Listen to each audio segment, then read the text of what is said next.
back for us. You take your time, then let me know if you wanna stay or if you wanna go. I know you have difficulty knowing me, but you don't have difficulty showing me that we just need to get away. I'll take you on a wild adventure if you want to go. We're locked in place and sing together. Please just let me know. Won't you say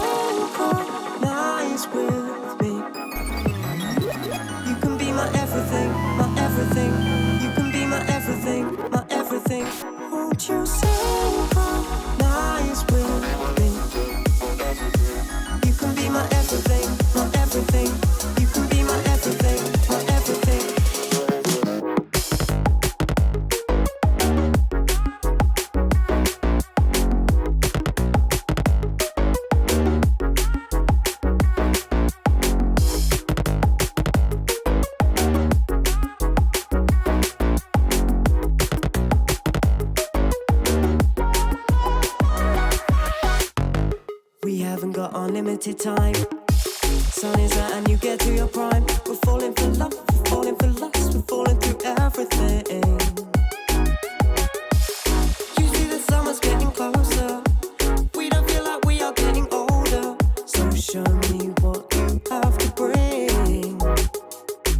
I'll take you on a wild adventure if you want to go. We're locked in place and sing together. Please just let me know. Won't you synchronize with me? You can be my everything, my everything. You can be my everything, my everything. Won't you synchronize with me? You can be my everything, my everything. You can be my everything, my everything.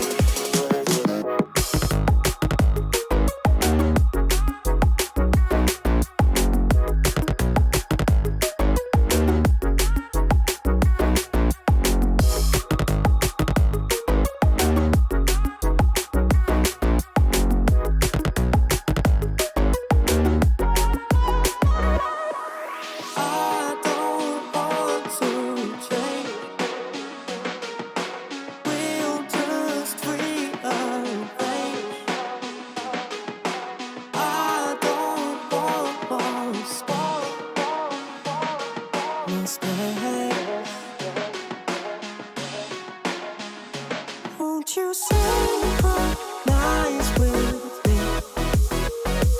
You can be my everything, my everything. You can be my everything, my everything.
Oh boy.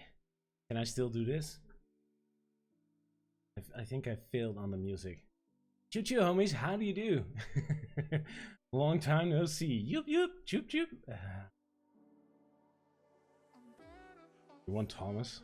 Oh, let's start with Thomas. Here we go. Hey, homies.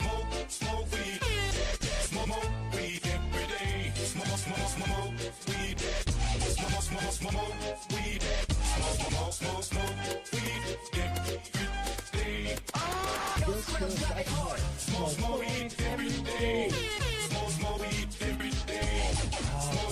This is never getting old. It's never. Damn, son.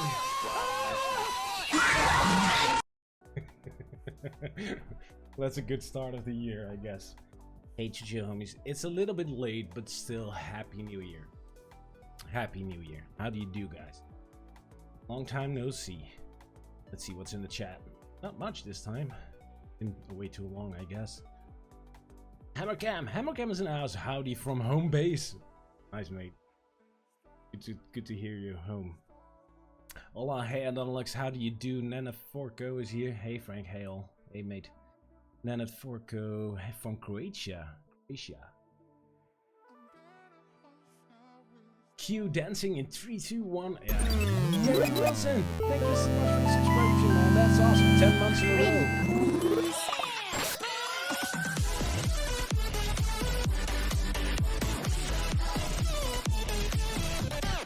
Thank you so much, sir. That's appreciated. So Timo is here, 18 months in a row as well. Thank you so much, Timo. 18 months. Thank you,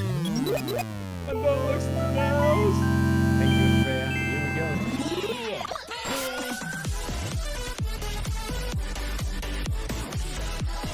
Busy times, busy times. Piston broke here. Testing paid off when it's working. Yeah, it is. I've been working on fixing my stream all like afternoon, like from 4 dinner up until the stream, since I could not.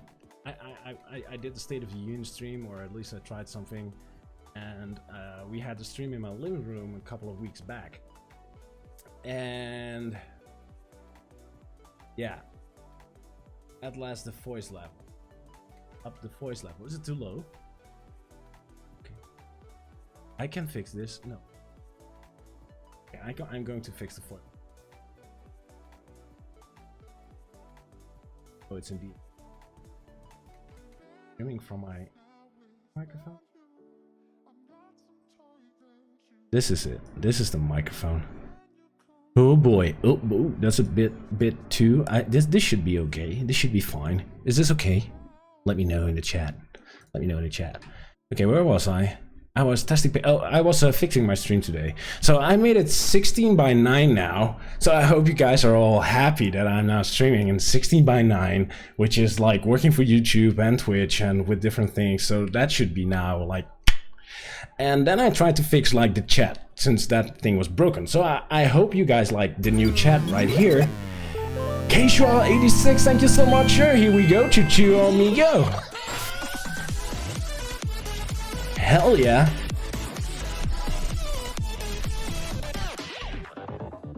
Thank you so much for subscription, man. That's appreciated so much. Thank you. Thank you. So, but yeah, I played a bit. I made it cleaner. Like, maybe you remember like the old box. I think I still have the old box here. Let me check. Like, remember this? I thought, let's make things a little bit cleaner. So I like, okay, I'm here, and there's the nice, the cool Home Assistant logo, and then we have like the chat, and that should be it, right? And the bar in the top. So I hope you like the tiny changes. Make it a little bit simpler, and well, let's go. What else? Minetti says choo, mate. Joram, thank you for the bitch, mate. That's cool. Thank you so much. No dark in the house for ya. Here it is. Smoke weed every day. And hey, homies. Hey, oh, that was my own chat. Oh boy. Okay, and then look says Timo, Happy New Year. So Timo, Happy New Year. Mark Hildebrands is here. Hey. KUT Records in the house. How do you do, mate? So I have something for KOT Records, because I actually they're working on like a new what is the artist name, something thing, and they made some mixes, and I enjoyed them, and I tweeted about them, and I asked for like, when's the next one coming, and you didn't reply, bro. You didn't reply, bro. What the hell? Okay, never mind.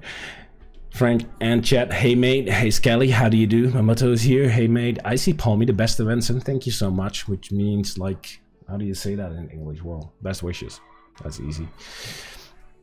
Audio level is fixed. Yeah, Gary Wilson is here. Happy New Year. Oh boy, the chat is going fast, man. Audio a bit low, fixed it. Best wishes to you too. Thank you, man. Good to have you back. Yeah, I'm happy to be back, Danny B. I'm happy to be back. The jacket rocks. Let's encrypt, bro. Let's encrypt. I got the jacket from Paulus, who got it from Let's Encrypt, so he brought me one. That's kind of cool. I love it. It's really comfy too, by the way. Just saying. As like I like to wear it. It's comfy. Just during coding, it's comfy. That's a good thing. And good. Ooh, hello there, sexy voice. Hey, I see Palm. How do you do? There we go. Perfect. Better audio level. Okay. Audio level good. Cheers. Yeah. That ugly face is a lot bigger now. Oh, I guess so. Thank you. Frank streams vs uni lecture. Hard decision. Depends what the lecture is about, though. What is your lecture about? He tried. He sucked at it. What did I suck at? 60 by 9 makes me happy. Oh boy, that's good. The screen might get filled up quickly with every chat message shown up. Yeah, that's true. I could, it will just go out, and if it's like, it will disappear in 16 seconds or something. If that's too much, I will drop it a bit. I don't know. We'll see. Had you had a good start in 2020? Any Home Assistant wishes for 2020? Oh, we're going into that in a second. But I had a good start. It was an amazing start of the year. And yeah, here I am. Like 2020, new decade. It's kind of weird if you think about it, though. About to get all my parts for the smart doorbell. Wow, nice. That's cool, mate. Happy New Year. I was thinking about doing what to do this Friday evening. Well, you could tune in here or do something useful. The L and E in IoT is for Let's Encrypt. I guess so. Happy New Year, dude. Nice contribution to the HA podcast, by the way. Oh, I'm glad you liked it, though. I enjoyed joining the podcast. I really enjoyed it. I tried to be tried to keep the show at them, but at the same time, it was just like, I think the recording was like an hour and a half or something. But I think that we talked for 3 hours, 3.5 hours or something. I had so much fun. Those guys those guys are amazing, and it's just fun to talk with them. 2020, blaze it! Programming and algorithms. Well, that's interesting, though. At least that would like interest me. I just finished my smart doorbell with the Shelly 2.5. Well, that's possible. And thank you for the ESP Home sketch. You're welcome, mate. That's what it was for. It's an inspiration, right? It's not like, yeah, you could use it as a manual, but everybody has different doorbells, different wishes, different hardware. And we have Firespire in the house! Here we go. Yeah, boy. Thank you so much.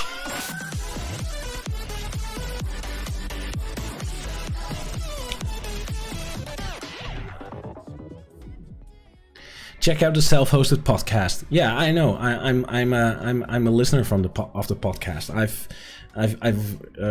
Yeah. Well, I'm just awaiting every episode of them. It's kind of fun. I like the type of podcast where people were just sitting down and start talking. Like, it doesn't feel like pushed or scripted or anything. I even like the self-hosted podcast. There's not that much episodes yet. But they have episodes where the title doesn't even match the content because they go in and they want to talk about something and then it simply doesn't happen. So it's kind of fun to hear those two guys. How is it to work for Nabu Casa? Is Paul now your boss? Yeah, Paul is now my boss officially, yeah. I guess so. I guess you could say that. How is it to work for them? Wow. It is great. Let's be that's for sure. It's great, but how is it real? It's unreal. That's probably it. It's unreal. It's cool. It's like, I don't know. I'm enjoying tons of things to do.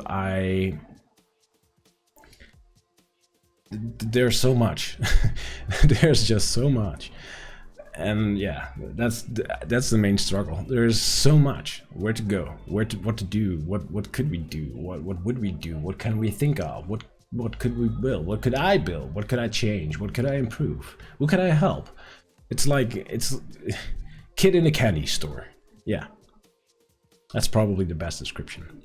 But for everything that, like, the months that now passed, like December, and which is a weird month. And the last weeks, it's just so cool. Just too cool. I'm enjoying myself really much. I love to be able to like connect with all those guys like all day. That's just, it's so inspiring, and so I'm thankful. So that's the best description I can give, I think, the Red Bull. I hope that answers your question. Oh man, I added the front door light so it gets turned on if the sun is below horizon. Did I miss something? Oh yeah, sure, that can be done. To the doorbell, you mean? That's cool. That's true, they go off the rails a bit. Yeah, I love that, by the way. That's a self-hosted podcast. Yeah, I love that piece. You ever thought of going to CES? Sure. I would love to see like I would love. I saw a video by Dr. Z's. He's now at CES, and he posted a video of like the invention basement, little startup basement floor thingy with all the new stuff, little companies and like stuff that if you go to that floor, like probably more than half will never make it to market. I would love to go there like all freaking day and just look at like inspiring things and useless pieces of shit people came up with. Like it would be like inspiring and fun at the same time. Yeah. Ever thought about going to CES? Yeah, sure, but it's a long flight from the Netherlands, so that's for sure. Red Bull says, I guess working for Nabu is being able to get paid to do your hobby. Yeah, sure, absolutely, 100%. So that's easy. So for today,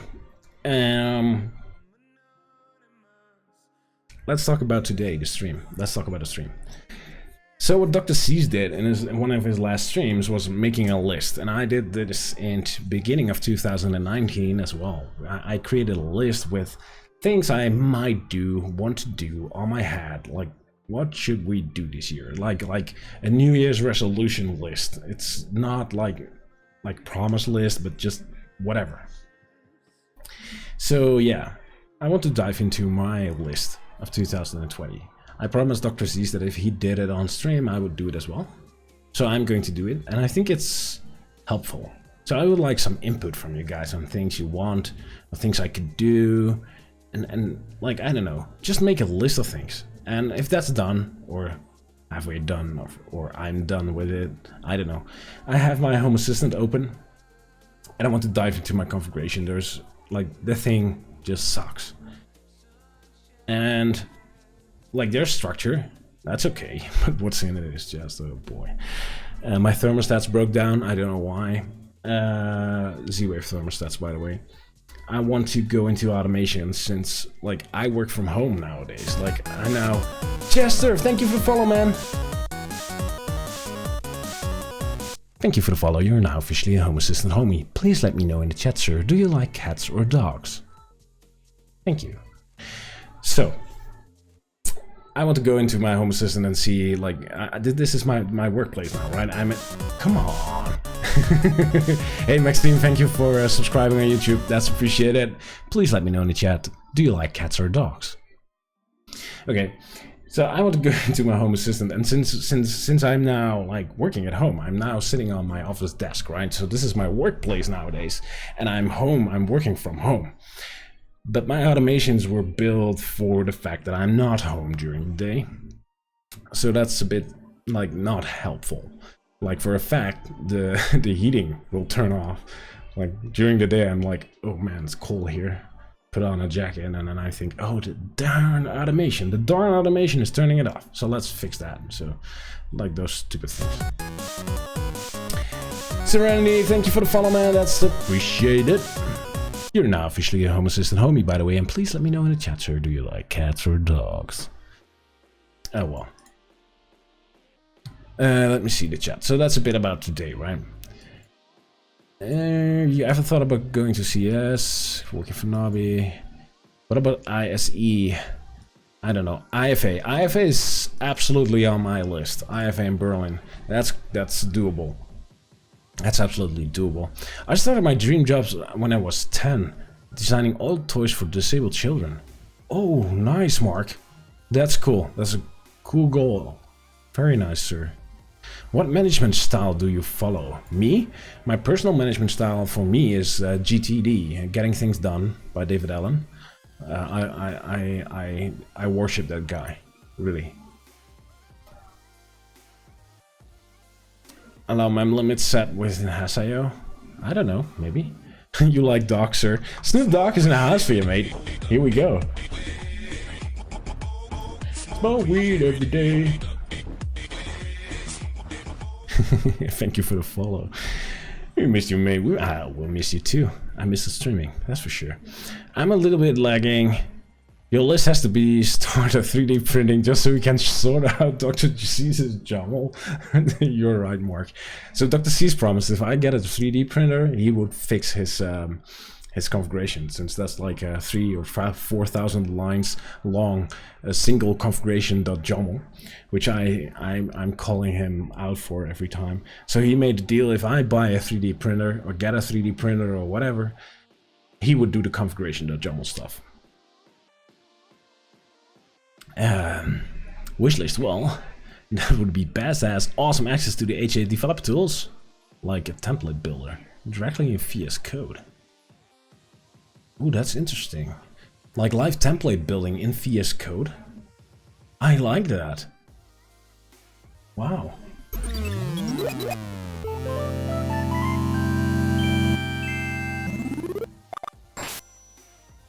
Like a template testing tool or something. Oh, that's pretty nice. That's a good idea, actually. You should raise it with Case on his GitHub. Actually, I'll send him a message. I like that. Yeah. Ever thought about NFC tags for presence detection? No, that's not my thing. I do have those. I have NFC tags. I have the scanners, and they're all like sealed in their original bag still. Time. Neither cats or dogs. Teacup piggies are a thing. Teacup piggies. Teacup piggies. So, do you watch like oh, I feel ashamed now. Elspeth. You should watch Elspeth on Twitch. She is all into like the little piggies that thank people on Twitch. She's cool, by the way. Elspeth. Okay. IFA is also really kind friendly. I guess so. Still, it's Germany.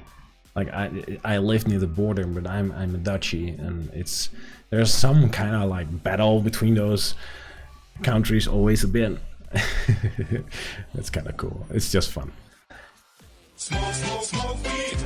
Oh, how do you like this graphic? J-Dad is in the house.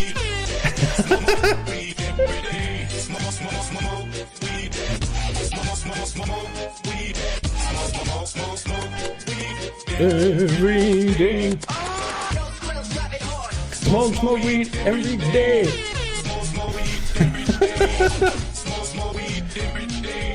We every day dance done. And Stupak is in the house. Yeah, boy.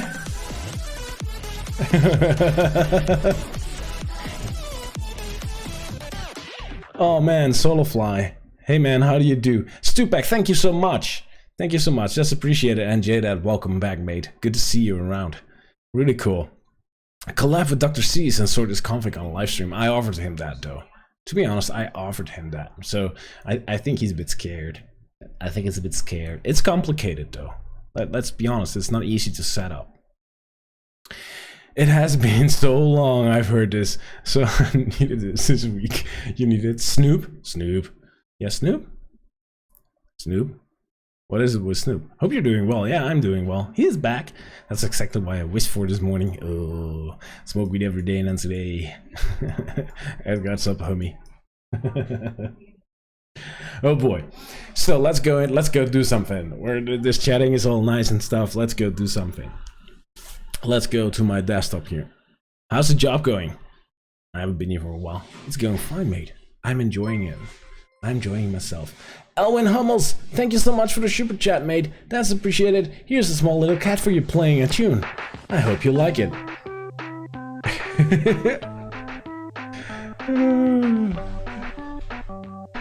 I'm not sure if I can switch desktops at the point.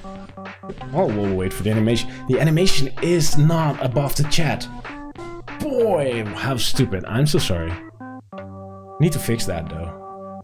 Oh, thank you so much, kitty kitty. Okay, let's go to my desktop now then. If I can ever find a button. So there's the playlist. SM Bolzer, thank you so much for following. That's appreciated. You're now officially a Home Assistant homie, and please let me know, sir, in the chat. Do you like cats or dogs? That's the question. And well.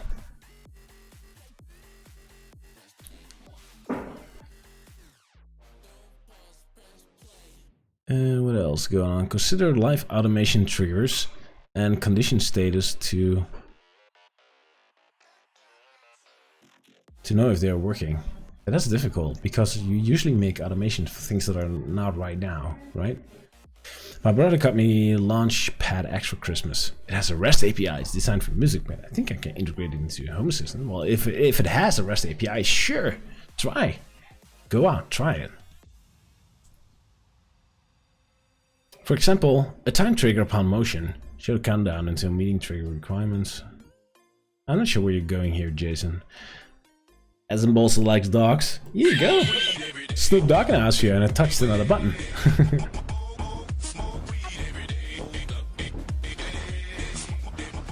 Homie assistant, homie, one could say a homie assistant. A homie assistant. That sounds like a dude that helps you with your home assistant configuration. Aren't lost for things that aren't working? Yeah, that's true. Frank is our homie assistant. In that case, maybe a bit sometimes. And you guys help me out as well, so that's not true.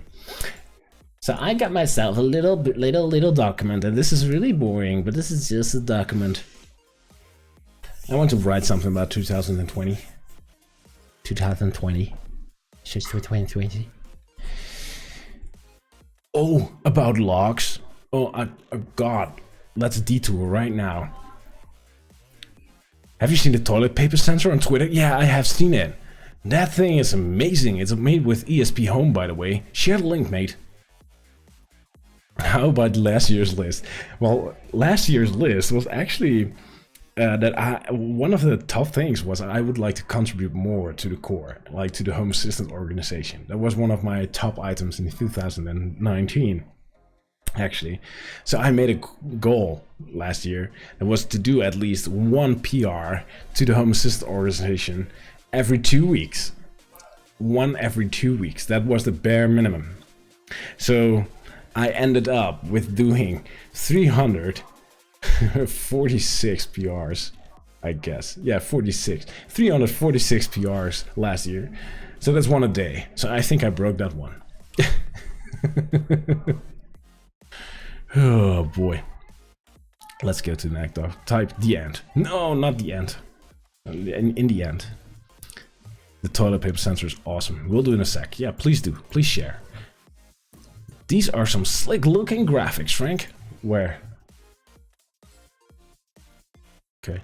What was Project Lipstick again? That was the Nginx proxy manager, sir. That thing is live, and I'm debugging my ass off to know why the thing breaks. But yeah, that was something else. That was something else. Okay, so let's go off topic a little bit because I remembered something which I maybe want to try tonight as well. Like 1.0.104 is now in beta. Like here it is. These are the beta release notes at this point and will probably be updated. We have the Elgato key light integration. If you watched like in the year in December, we made this thing. Like this is my new key light, right? This is what the light you see here, and this is what my stream light is. But it has Wi-Fi, and I've integrated it into Home Assistant during a stream, and it actually is in 0.104. It's not like everybody has these things. It's pretty useless integration probably, but this was just because I can, and I use it. So this was one for me. It's in. It's in. It's in. So some new stuff, that's cool. But what I like is this one. The sensory component. This looks freaking interesting. I actually might use this. I'm really interested in to find out how this works and if this is useful for my system. Lol, but thanks. Yeah, I'm sorry, mate. That was really selfish, but nevertheless, it was fun to do. It was fun to do.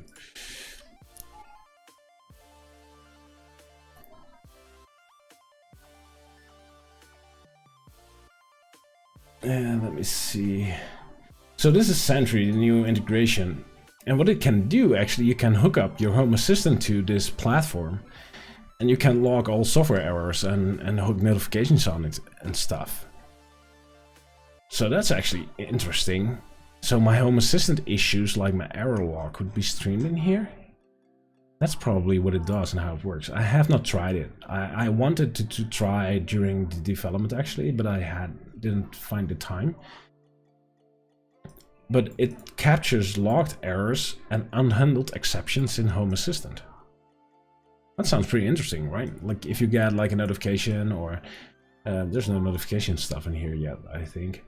But still, like you can go somewhere and see like your errors aggregated and stuff. That would be helpful, and they have a free tier, I guess. Yeah. So that's kind of nice. So this is something it doesn't look much in here. We should fix the logo. That's not pretty. But yeah, it's fix logo Sentry.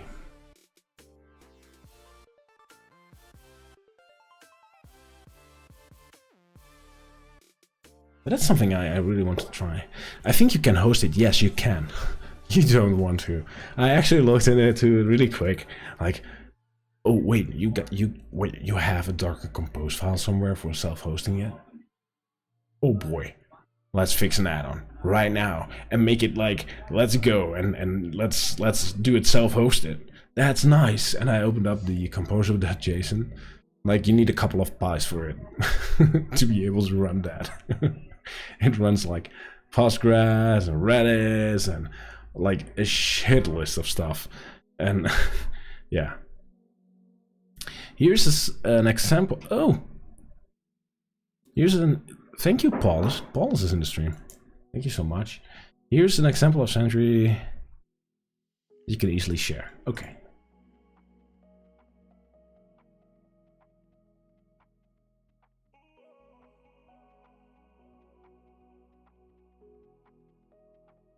Oh, cool. This is the sensor. Is this the code? Hell yeah. I guess this is more interesting. Oh. Oh boy. That's nice for issue tracking. Yeah, absolutely. The non-public URL will have more info, like local variables, each tag and trace. Oh boy, that's nice. That's nice. And raw. Okay. I might hook it up later. I think this is really cool to jump into and try.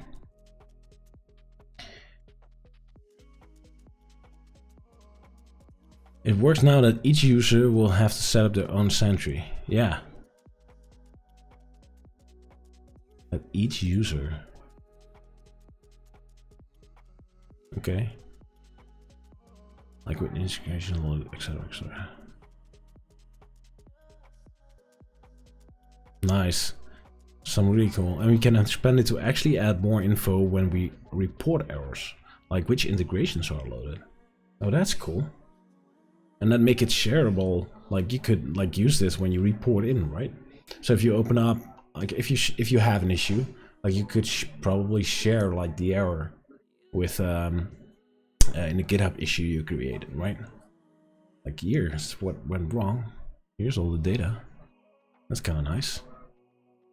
In a perfect world, there will be a single Home Assistant Sentry that devs can look at, and people can opt in. Yeah, probably. Thinking of moving my VM to PS4. All in one case. Oh, I'm not sure why you should do that, by the way. Yo, Optimus Prime, how do you do, mate? Thank you for tuning in. Oh boy. But yeah, this is something that popped up in my mind, just like, okay, but I can add this to the list, right? So let's talk. Optimus Prime, thank you so much. Yeah, boy.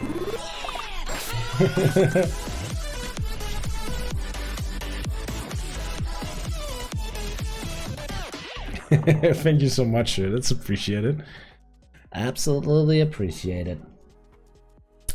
So Sentry, I should just make like a list of not just like things I want to do, but things what I want for my system. Like so, Frank's home automation, personal.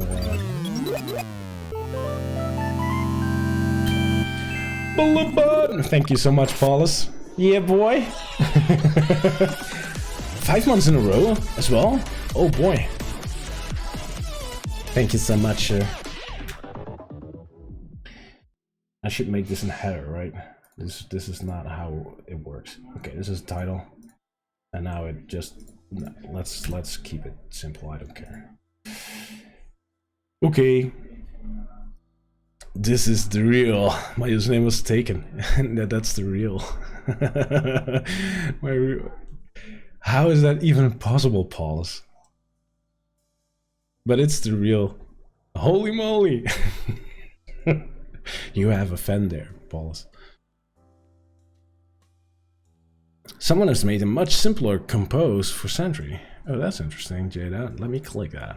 I should not click things on stream, but still. I'm going to do that because it's you.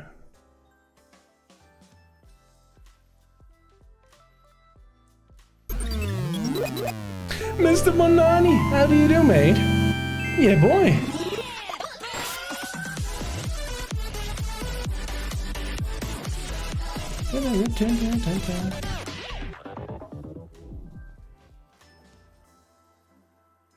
He made a lot of stuff like more optional or something.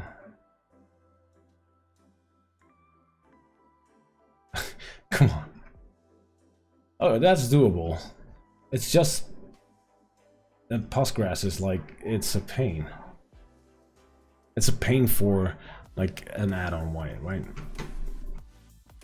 But nevertheless, yeah, that's simpler. Doable, maybe.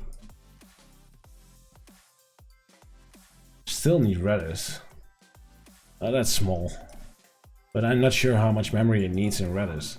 So that's kind of the thing, right? How big is it? How heavy is it? And that being said, like, if I go there, I can have like a free account. And even if my instance crashes, maybe I can still access it. So, oh well. Yes, big fan. Passport for bus. The music volume is low, is it? It is. Good you say it. It is low. Keith! And another one. Thank you so much, Keith. Here we go. Yeah, boy.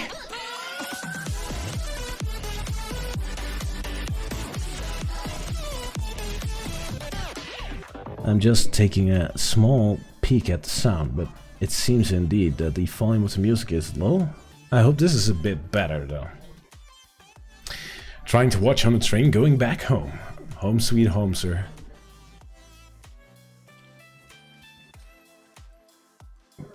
Frank is getting subs left and right. Yeah, that's cool. And I really appreciate that. That's really nice. I should add a bunch of like emojis and stuff for subs to use. Like I think there's an emoji, right? There's the man. Let's see the HA emoji. We have an Home Assistant icon. We can have a lipstick emote. That's already in, I think. I've seen them. Okay, I'm getting... No, I did not say Siri. I'm getting derailed here. That's just insane.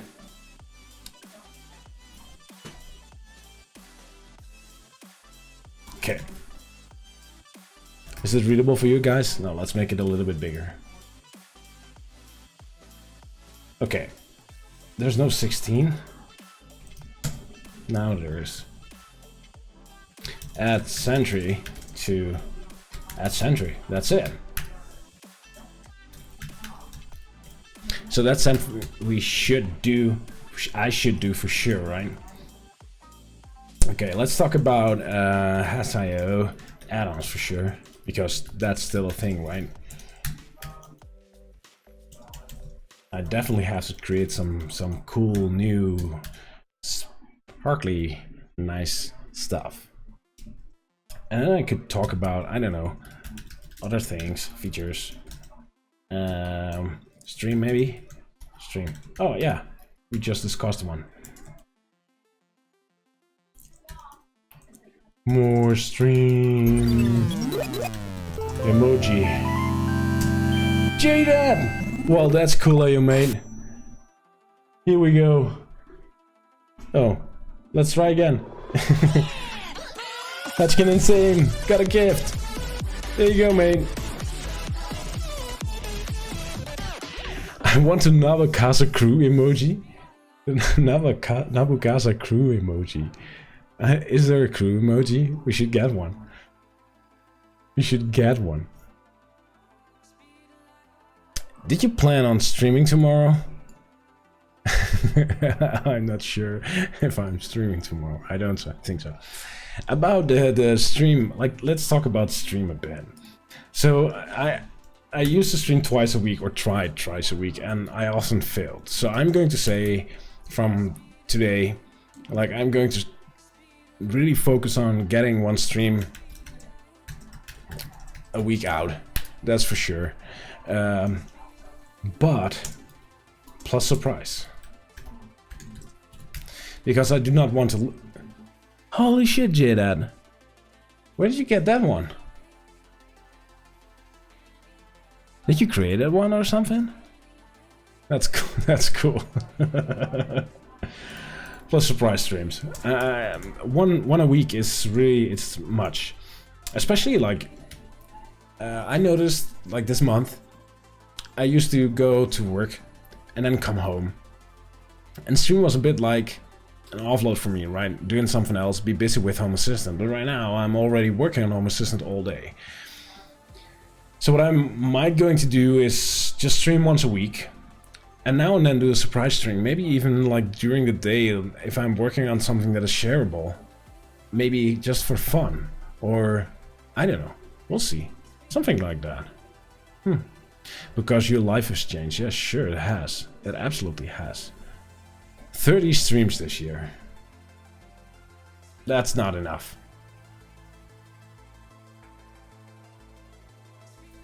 No, I should be able to do more. Almost impossible to watch it with mobile data.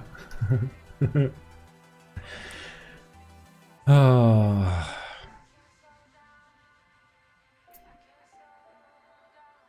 What if we just talked about HA news and things people are building or implementing? 14 streams a week, please. Oh boy. What if we just talked about HA news and things people are building or implementing? We have a podcast for it, right? I'm not like... now it's just a chill stream. I'm just sitting here. I don't know. We can go anywhere. It's fine. But no, I'm not like... I'm not like the YouTuber guy that just has a program or something. Do front end work on stream. Are you kidding me? Oh. Okay, I have to be honest now. I've been playing with with web components, and I'm kind of enjoying it a bit. So I'm learning, but it's probably just like, you would probably laugh at me for sure. But yeah, I'm proud of myself. I made a web component. Yeah, streaming should be part of your job. Oh no. Stream about installing and customizing different add-ons. Like, what different add-ons? I got a point. Push Bram to fix Modipie. You should fix MoPD. You should fix it. You did a great job today, sir. Thank you for the PR, by the way. 40 streams this year and at least 4 streams with the Nabu Casa crew. 1 per 3 months. I've suggested it. We talked about it. Thank you, Andrew, for subscribing on YouTube. That's appreciated. You're now officially a Home Assistant homie, by the way, and please let me know in the chat, sir, do you like cats or dogs? No, I talked about streaming with some of the Home Assistant crew to do some I don't know. I would love to do, and not on my channel, but in general on like the Home Assistant YouTube channel or something. Like some kind of regular Q&A or I don't know, like a workshop or an AMA or I don't know. Something cool. It was really fun. Slinks, thank you so much. Here we go, boy. Yeah!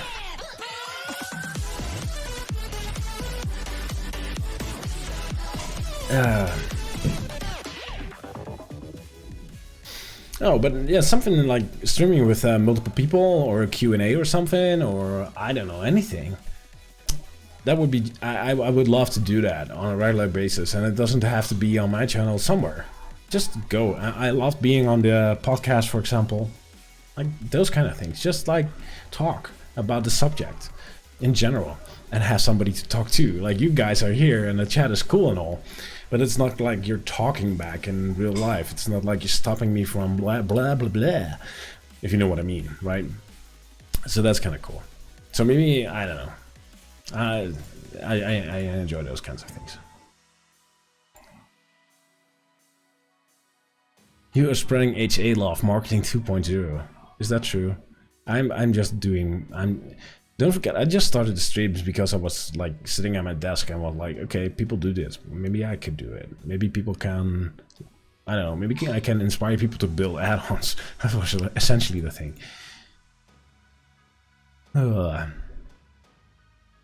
You should ask Robert. He built a server in Go. What? Frank doing front? No, I'm not doing front end. I'm just playing. I'm just learning. I want to expand. Don't get me wrong. Don't expect a PR on Home Assistant front end from me. That's way beyond my thing. But yeah, I don't know. I'm just playing. It intrigues me, right? And it frustrates me a bit that I do not know anything about it. So I'm just exploring in the evening with my laptop on my lap and sitting on a couch near the fireplace, and then, I don't know, like no Home Assistant for a second, and just something else, if you know what I mean. How about some tutorials for beginners? No, I'm not a guy. I'm sorry, that's not my thing. What is simple for us isn't for noobs. You did a great drop on a Y-guard. Yeah, the Y-guard. Okay. That one I want to add. Okay, let's not call it stream. Let's call it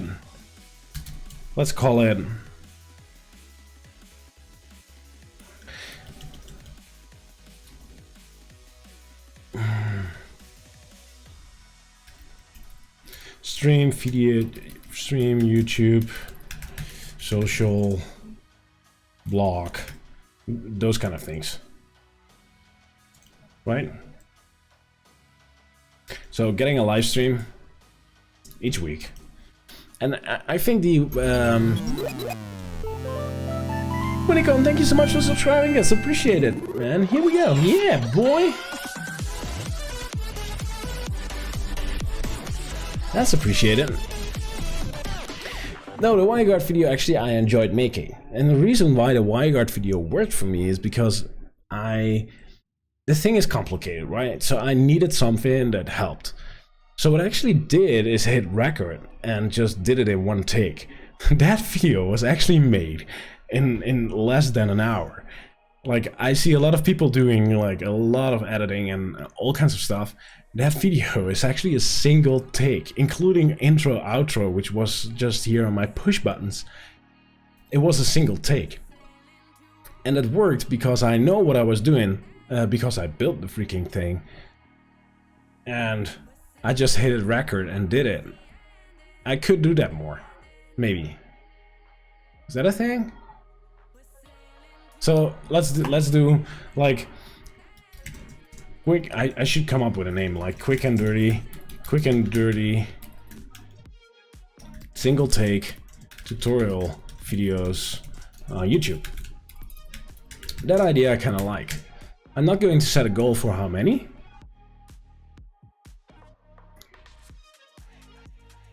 Your influx to Big Grafana and Glances was good too. Yeah, that one is used a lot.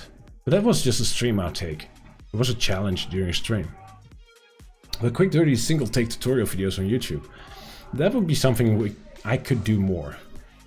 That's actually fun to do because it doesn't take that much time. It helps a lot of people. But what should... Okay, do you guys have an idea for what would you like a single quick video about? Like getting started with Visual Studio Code?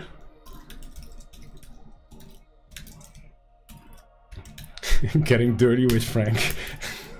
Okay, Ian, behave, boy. Down, boy. Please, Pretty please. Okay. You like one on Edgard? Oh. You ask one that's indeed difficult. Okay. I'm going to write it down just because, like... yeah, because it's a suggestion. I'm not sure. Nginx reverse proxy, maybe. I don't know. If you need a tutorial for that, really honest, Keith, if you need a tutorial for it, like if the animation is not enough and the description is not enough for that, I would definitely not recommend you to use a reverse proxy at all. Go to Nabu Casa Cloud, use that. It's secure, it's like takes care of it. I would not recommend using it at that point. Internal SSL. You mean split DNS? Nope, that's too far for me. Like, I know how to do it, but it's not like, that's not a one take, single take, easy, quick and dirty video. And it's really hard to understand and depends on your situation a bit as well, so. How to transfer Home Assistant to Has.io, that I like. That I can do. That's doable. Oh god, Serenity. I'm not going to repeat that one. Oh man, a dirty mind is joy forever. How about Node-RED? What do you want me to do with Node-RED, Paul?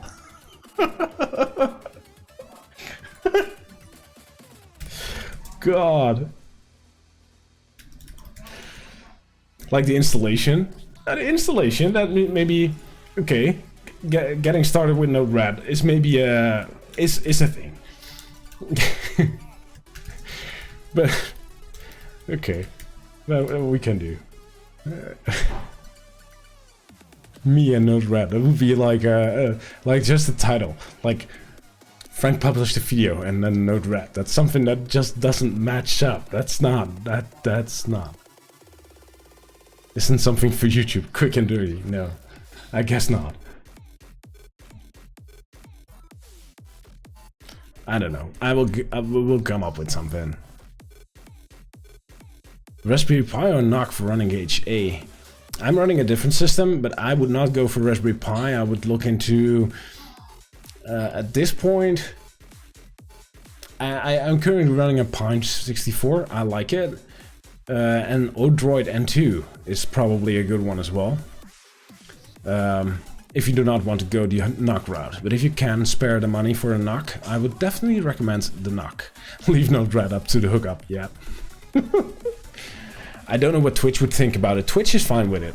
Twitch is okay. Do not worry about Twitch. Twitch is fine. Frank gets quick and dirty with Node-RED. Oh boy, that title. This is going all south. What did I do? Fuck. The stream is wasted already. Create custom integrations. But what? I definitely want to do some custom integrations. Well, not custom. I would prefer to write like an actual integration instead of like a custom one. I think it's important to have the review on a core. Especially since A, I can learn, B, we know for sure the component works and behaves as it should be. So I'm not like a fan of custom components. And I'm not going to create one myself either.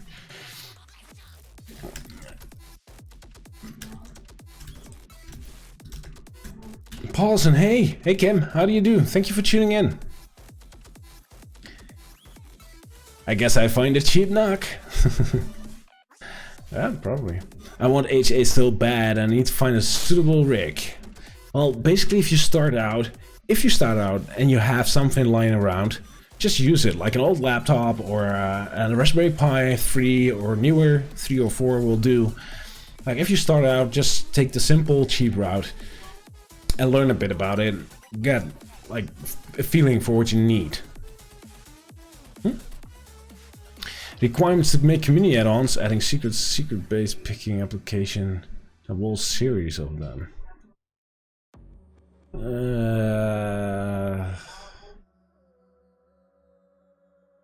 No.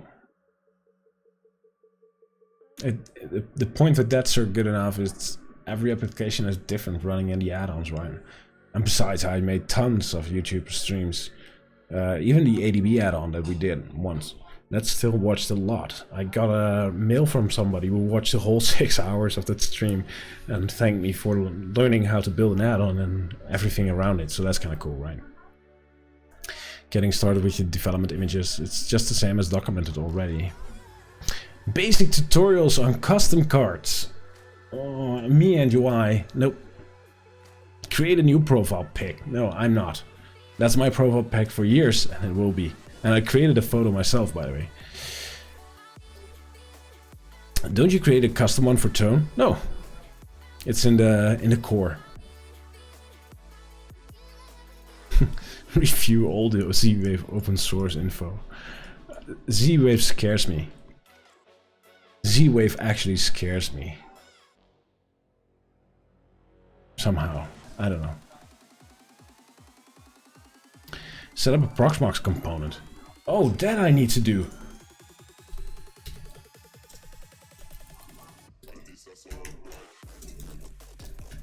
Set up the Proxmox VE integration. That's for sure. Can you recommend a Z-Wave controller for your local use? I use an Aeon tag, Series 5, USB stick. Reverse engineering. It's not like a universal subject.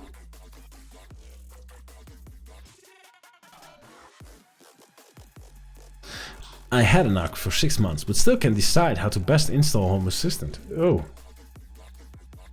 What are your doubts, mate? Hey Frank, good to see you here on screen again. Hope you're enjoying working for Nabu Casa. I am enjoying myself, Robert. Thank you so much, sir. Welcome, good to see you back again. Actually, a video on ADO on add-on integration might be nice.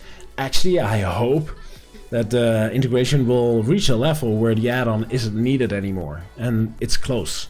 We're switching the documentation into, like if you go into the Android and Fire TV documentation, now you will see the add-on and the server side is now below in the docs, and in the top is like the new working version. So there's really much work going on at getting like the add-on like obsolete. So that's good. That's really good. Review a few more beers for us on stream. I actually could review a beer tonight. I'm actually thirsty. I would like one. How about a wise integration? Nope, not available here. Build a simple integration so people like me, who are stupid for Python, can contribute to it in other programming languages. I'm not sure if I'm like the best subject to demonstrate Python, like the best person. But yeah, we could do that, and I actually did in one of the last streams, by the way. Just ordered my Sensor 6. Cool. Python is one of the easiest languages. You're not stupid. You just have to try. It's not easy. Like, the language might be easy, but programming and solving the problem and seeing structures and knowing what to use and how to do it like correctly and that's a different story. That's where the problem lies. Like, learning a language is one, but using it properly and learning how to solve the problems, that's the issue, right? How to set up Hasi on a NUC? Oh, I don't know, man. Jojo the dog, thank you so much, sir. Here we go. Yeah, boy.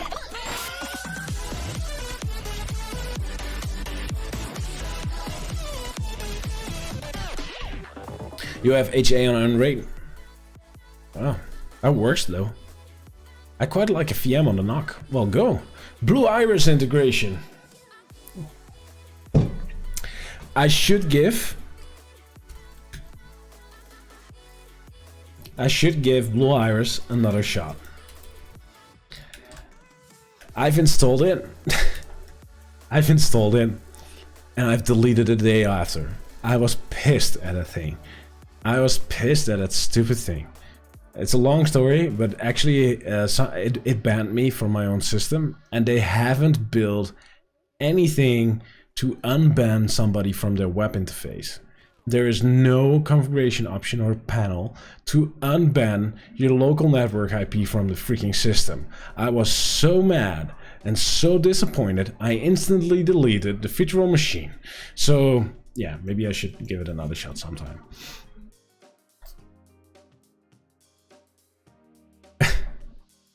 Pliers. Try the demo today. Nope. Oh, you're trying the demo today. That's cool. Be nice to it. It banned me and I couldn't get it unbanned. It wasn't, there is no panel to unban. Like, what the hell? You can log into the application. Sounds like such config.ip bans. Well, at least you can get to it. In case of Blue Iris, there's nothing.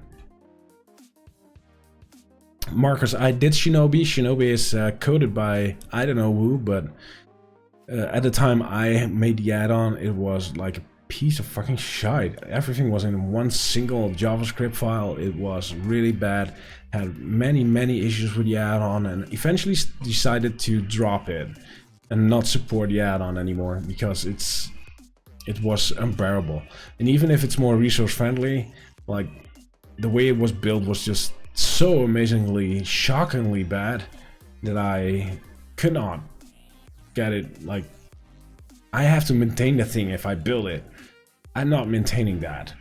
There's no way in hell that I'm wasting my time on a piece of... Okay, so that's my take on Shinobi. Given that, that's over a year ago, maybe even more. So things might improve. I haven't looked at it again. So that's probably... Grafana integration with Lovelace, that's not something I can do. It's already there, and right now this is an issue with Lovelace. Because there's no guarantee your Lovelace has authenticated with the Grafana ingress session yet, so your embedded iframe might fail. I cannot do shit about it, not from an add-on perspective. Okay, I need to fix my silver thermostats. I need to create let's make a chapter for automations specifically.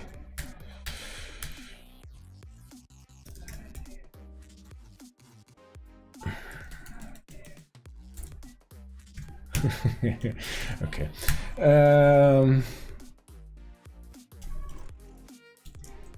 What I need to fix? Oh. Projects. I want to do DIY projects. I at least want to do a DIY project. But let's do... I need to change my thermostat. No, I need to change automations for me working at home. Because that's not currently working. Do a Jira and Confluence add-on. I like Jira, by the way. I know a lot about Jira. A freaking lot about Jira. As in, I like it if you know how to proper configure it, which is probably the main issue with Jira for a lot of people. But in general, I know a lot about Jira. A freaking lot about the administration of Jira. But I would not recommend it running it as an add-on. Go to Atlassian, the website, and just, well, I don't know, create a private instance. It's probably safer. I would like to see an MB server on. Why? We have Plex. MB is just as closed and... I don't know. Lovelace tips and tricks from me. Additional fields to WLED. I agree.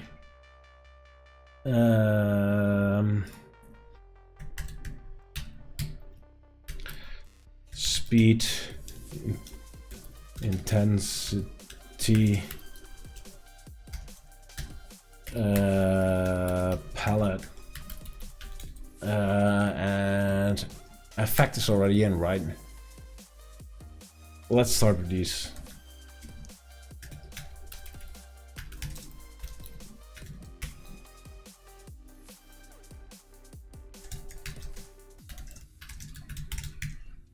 I did some improvements on WLED, by the way. Segment support is already in. I know it's hidden, but if you make, because segment support is not like fully done yet in WLED, but if you actually create a segment and you restart Home Assistant or connect it to Home Assistant at that point, it will actually create separate lights for each segment defined on your LED strip. So if you cut your strip in 3 segments, it will show up as 3 separate lights in Home Assistant. Already done that, mate.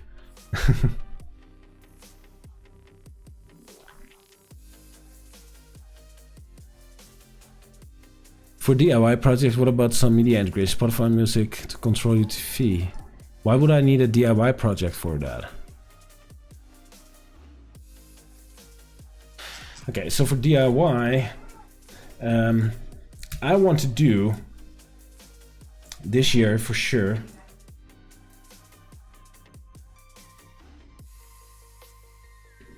a Luftdaten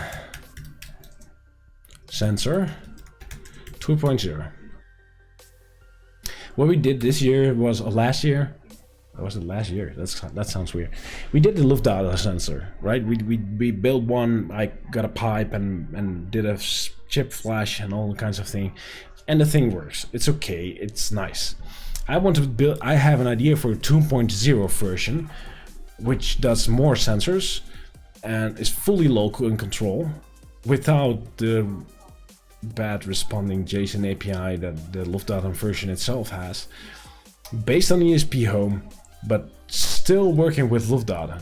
I think I can do it. I have an idea for it. I wrote some notes. I want to do a second version. I want to see if I could add, I don't know, is it raining or not, with rain sensor and maybe lux and whatever. I don't know. Just a bunch of things. The WLED sensor integration doesn't work. Really? They still show up. They should show up. I have many. They work for me, at least. What about sending a tweet to a company demanding local APIs 2 a week, maybe? No, I'm not going to be like the next. I don't know. I think Paulus does a great job at sending those kinds of tweets. I'm happy to retweet them. I like to make some noise now and then, but I'm not going to be like the knight in armor battling for the local API future. No, I'm not. I see you're not on the C-Wave. What's the problem? I know. I don't know. Still have to look at it. That's my problem. Airport departure board. I'm not sure what that is. William, come on and thank you so much. Here we go. Yeah, boy.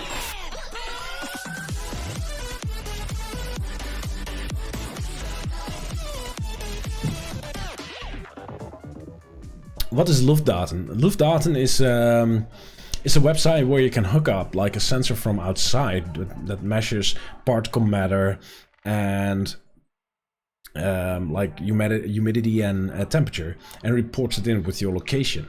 And there are a lot of people doing that, and that means there's tons of data on like particle matter in areas on the map. It's mainly used in the Netherlands, Belgium, Germany a lot. Mostly that area, and not in the States, which is a shame.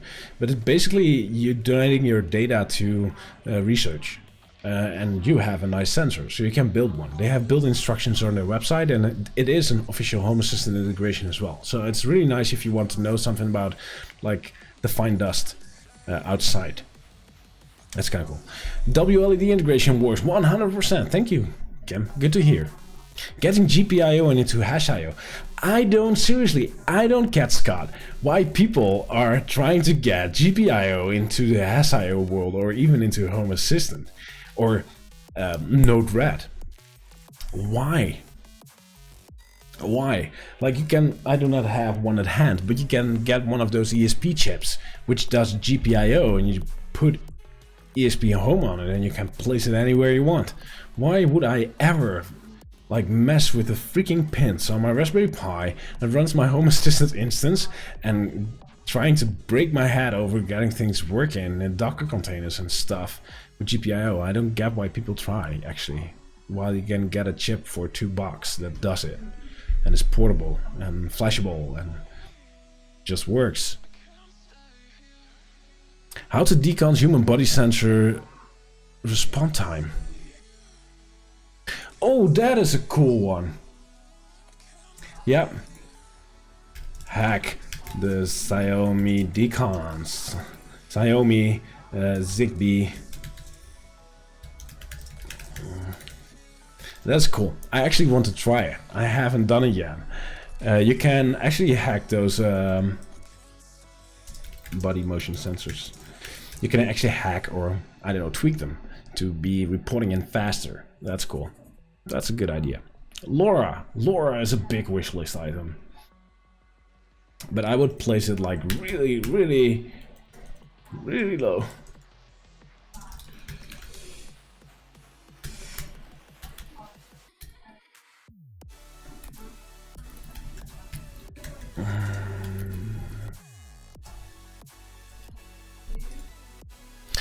Love Data 2.0 sounds fantastic. I hope. I don't know. It's just an idea at this point. The Palats in HA is the only thing I'm missing now. Yes, we should add it. I should add it. And I actually, the reason why I haven't done it yet is because making services just under the WLED domain is a bit hard.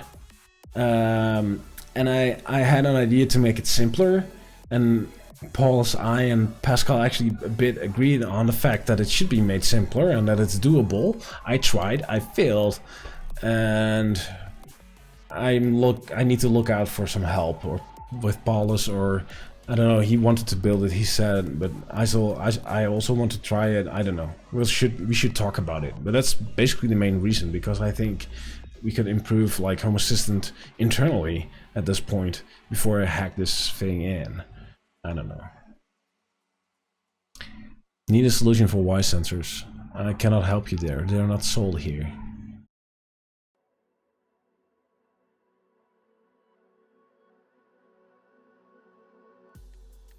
It bothers me when people use a Raspberry Pi to measure temperature, and that's it, lol. Oh yeah, that's not bad. That's it. That's really bad. I did in the past though.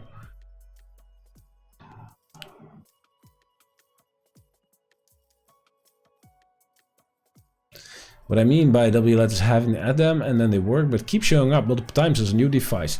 Okay, that should be fixed in 104. Actually, I think. Yeah, should be. I did a hack and it worked great. Oh cool, Dan van Santen. I might need your help. Oh boy.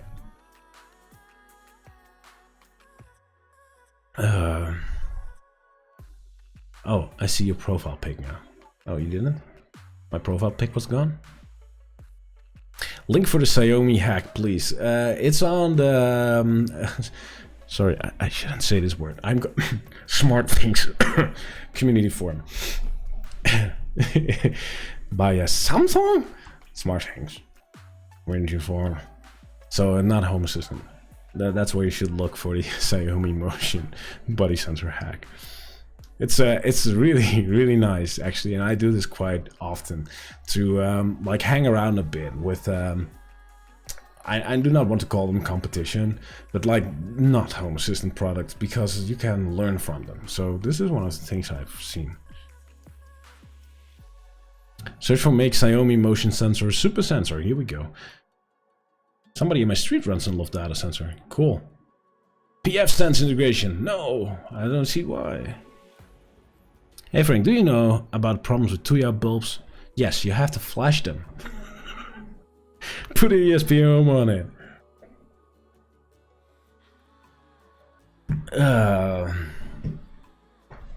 There's the Smart Things link.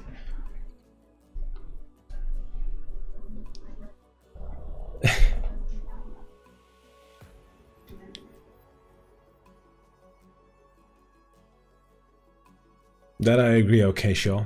Hopefully that improves. Paul said so during the State of the Union, right? So he told about the CWIF stuff that's going on. So that might actually be good. Question. Why don't we have a good Deezer integration? I don't know. That's a good question. Go build. When it's equally used as Spotify. That's not true, though. Especially when Spotify is not supported in certain European countries. That is true. I don't know. Go build. I do not have Deezer. I have Spotify. I'm happy with Spotify. I want to stop using Habitat for Zigbee and Z-Wave soon. For Zigbee, I could highly recommend Conbee. I like Conbee, or the ZSH integration in Home Assistant. Those are two excellent ways to do it. Get a Conbee stick, the Conbee one, I think, or I don't know. Multiple options. Buy a 3D printer. Okay, that's some things. Okay.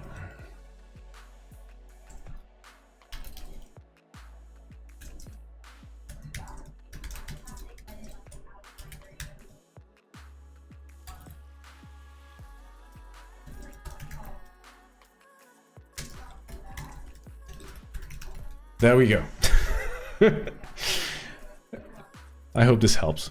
What's in that cup? It's coffee. Now nothing, by the way. It was coffee. I have a Conbee and lost it. And it lost everything. I just need to try again. Getting back in Android coding recently. Oh, really?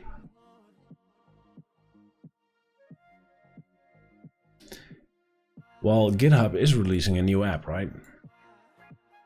So something is happening in that department, Timo.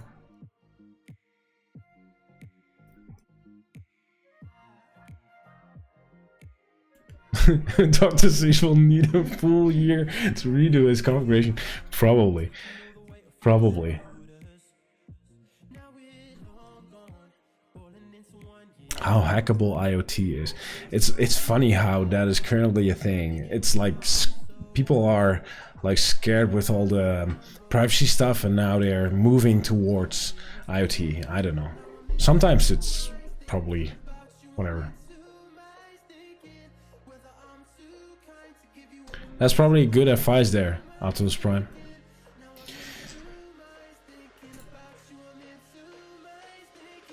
Okay. Update my configuration. I make this 0.1.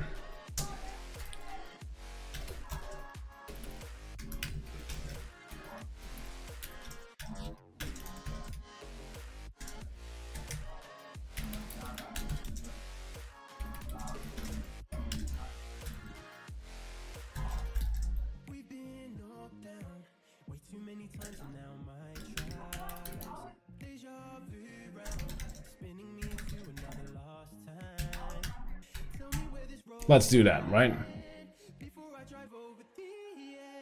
TensorFlow, absolutely. That's one of the things on my list. Play with TensorFlow. We need to upgrade TensorFlow on Home Assistant somehow. Not sure yet. I think Pascal is looking into it.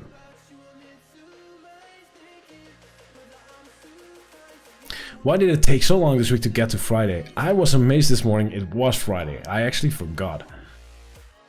I'm soldering a Quinn LAN board while listening to you. Oh, a Quinn LED LAN board. I have one. That's not a good copy paste. I have one.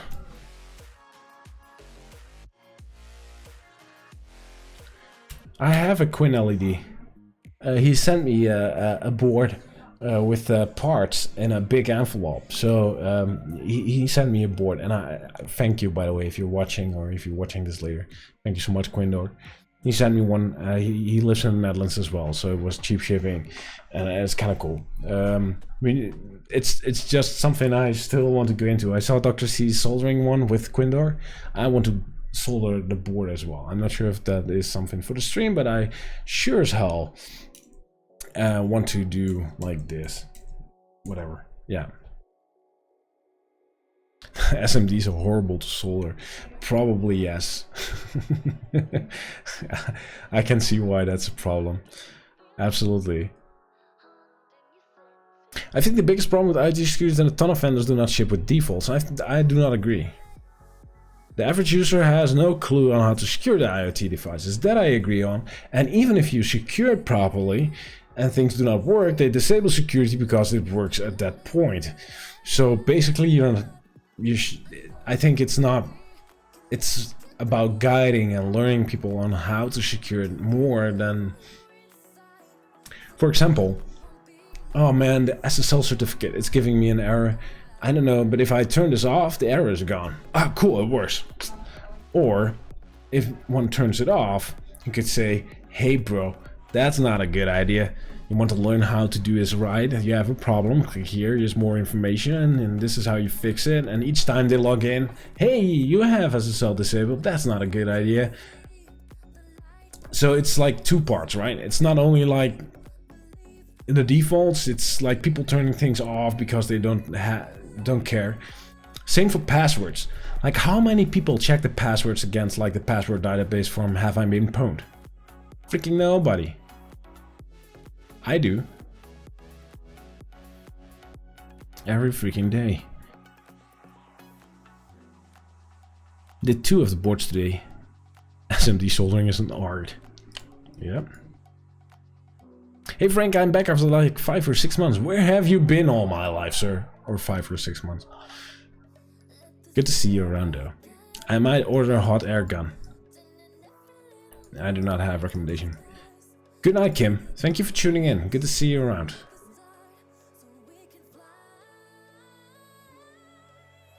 You do it for me when I try my passwords and add-ons. Well, there you go.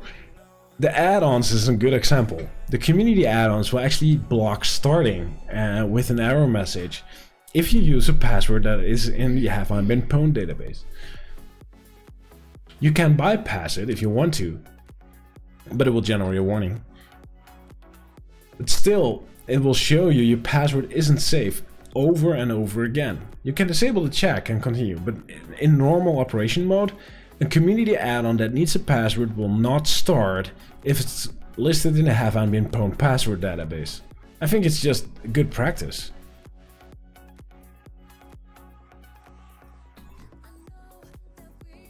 My password manager automatically checks pwn slide list. Yeah, mine too. That's why I check it every day. It's just my password manager going like, hey, dude, it's this thing? I don't know. The best way to streamline your config video. How to streamline your config? Like how to get there? Is that the question?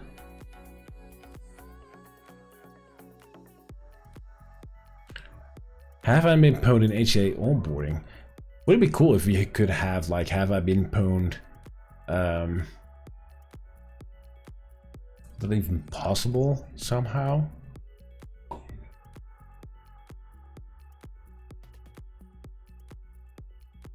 Not at this point, I guess. But Have I Been Pwned in the onboarding, this may be a good idea.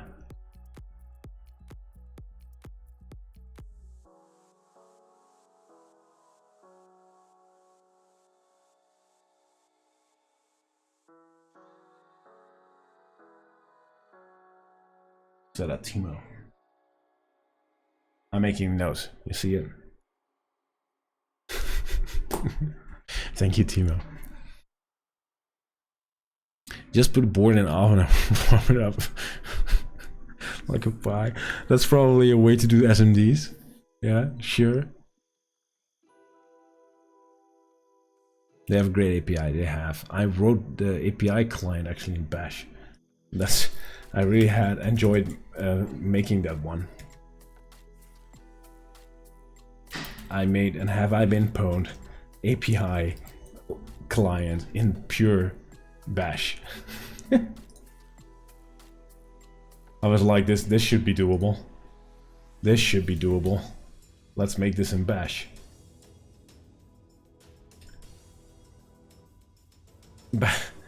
Pwned. Have I Been Pwned in pure Bash. That tells you how many occurrences the password is in. This is what the add-ons use, by the way. No, that's not a password documentation, by the way. That's the documentation on that you're linking. We need is the documentation on the email stuff. The password API is not written in this part of the library, but it's somewhere else. /password something. API passwords? I don't know. How about secret file integrate with Bitwarden? That's hard to do. KeyPass, that's where you store them? No.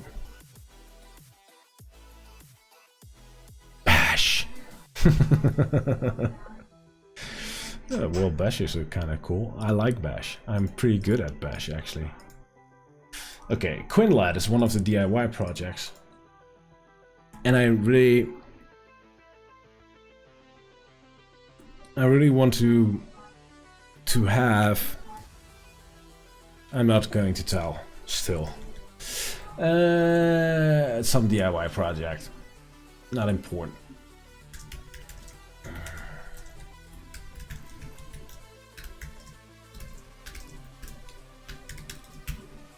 Okay, some add-ons ideas. I haven't heard add-ons, so let's do... I want to do Taya, whatever. What is it? I want to finish it. Give it a code name! Come on. Give it a code name then. Solo fly. Give it a code name. Yeah, okay. Give it a goat. I want to say goat. Code name. I want to fix Getia. That one is also in progress and not finished.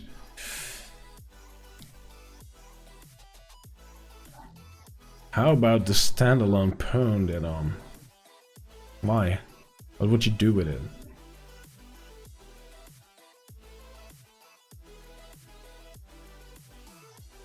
I have some concerns with the latest SSON update. Any comment? If I had somebody that had... I'm not sure if it was you though. There was somebody that said, not on Twitter, it was an issue. Like, oh, this is not secure. Not everybody can go into the web interface and hit the command line. But that's a false sense of security. If somebody has access to Home Assistant to that level that he can reach that command line, he already has all the access. He doesn't need your command line. He can just execute like service commands that do it. He could install additional add-ons. He could install VPN tunnel and zero tier or whatever to get like access to your system from the outside world. If at that point you're concerned about opening a web UI to the command line that is containerized, by the way, if that is like, if that at that moment is your concern that people could click that, that's a false sense of security. So that doesn't make sense. So that's what I want to say about it. That's my comment. How about a standalone pwn? No. Yeah, your configure somewhere tidy runs better, looks less Dr. Seuss. But how to get there? Okay, how to streamline your tips for improving your configuration.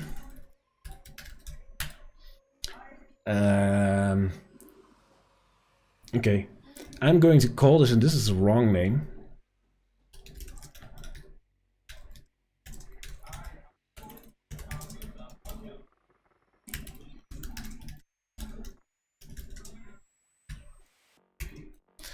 Getting started tips and tricks, not as an install video. This could work for the blog as well, by the way.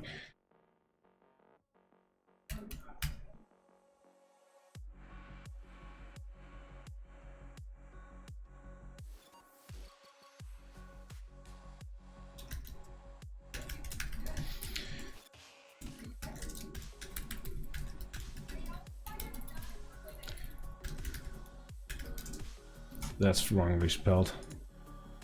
Inspiration blocks. Short.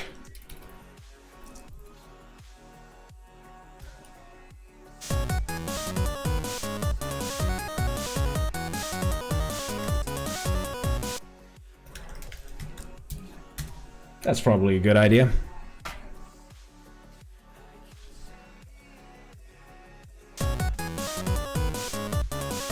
Patatmans, thank you so much for the follow, man. That's appreciated. Please let me know in the chat, sir. Do you like cats or dogs? And the same for you, Tony. Thank you so much, sir. What is the state of your personal Home Assistant? Want to see it? Still the same old, same old. This is my dashboard. And I like clean designs though. I like things small, simple, clean. Like it feels titty up and like nice and but this is a bit too much, I guess. But yeah, there's a lot of stuff in here, and it's not like really involved. Like, this is the most exciting part I have, and it's broken. If I click here, I will get this one because my Z-Wave thermostats are broken. This actually works really well. This ventilation system. This works really well. So yeah, it's really bad actually. What about a Nextcloud own cloud add-on? Could be done, but not necessarily. Things I need to review though, since it's almost done, is Firefly. The Not add-on, which I need to review / help getting live.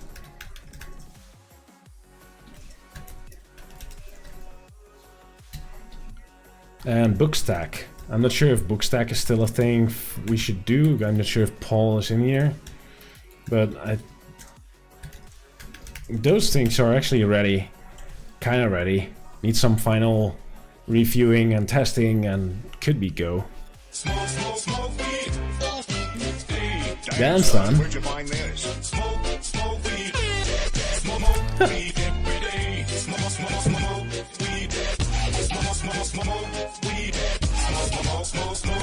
Weed every day. You'll scream track now. Smoke weed every day.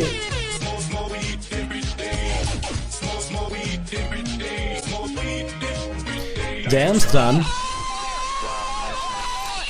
And Patat Man, he lost cat, so here's a little kitty cat.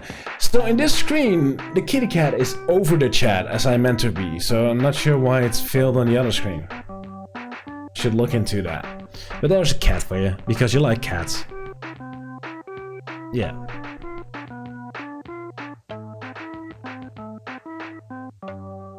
Make a more flexible canvas for Lovelace would be nice. Drag and drop, for example. Yeah, that's out of my league, so that's not going to be on my list, that's for sure. Is Nextcloud to have free recipes? I don't know. We can try. So you need a stream where we help you with the front end.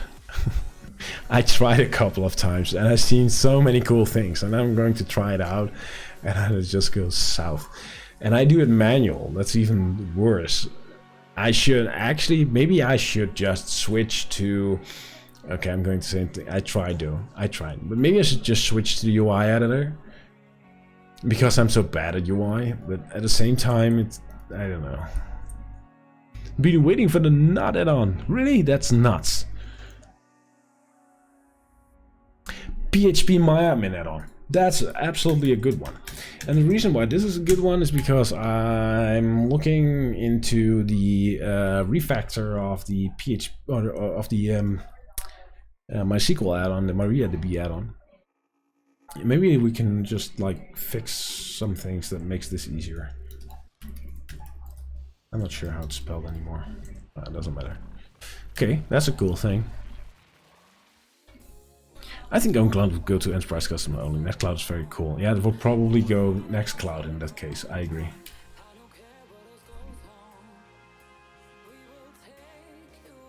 I kept the manual as well.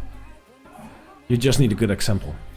Actually, there's a custom Lovelace card now. It's not really a card or something, but there's this module plugin kind of card thingy for Lovelace that even if you run in manual mode, you still can trigger the UI to go into like the UI mode. The only thing is you cannot save it. So you can pull around and ask it for the code and then use it in your manual mode. That's actually really cool. So there's a thing for that. I think, was Ian who did that or Thomas? One of those. Firefly add-on, is the financial Firefly free software? Yeah, it is. Yeah. How's your little one doing? He's asleep. He's doing fine, actually. Look at him.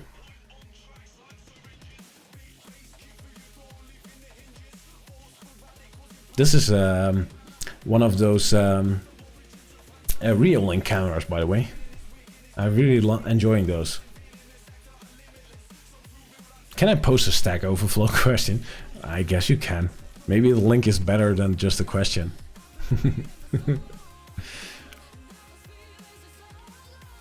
It's my biggest struggle, is the Lovelace layout. The UI editor doesn't make it easier. Okay, Mark, why is that? Why do you think it's not easier? Am I allowed to post? Yeah, I had.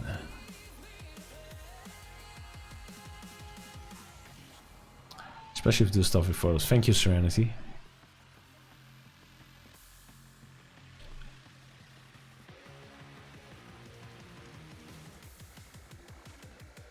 Okay, this is not related at all, so not sure why. Okay, give Blue Hires another shot, that's for sure.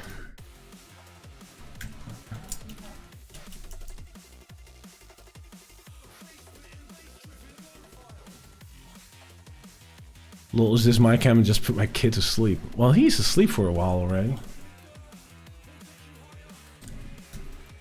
Create an awesome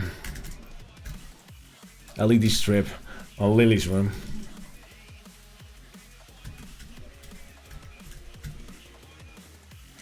She wants it, and I want to create another one of those WLED. Yeah, that's desk lights. I'm really enjoying my desk light. One of my desk lights is WLED. I modded. I took out like all the internals of the original light and put in LED strips, and it really came out freaking awesome. I'm sorry? Wow, you clicked on the camera button and it opened in a second? Yeah?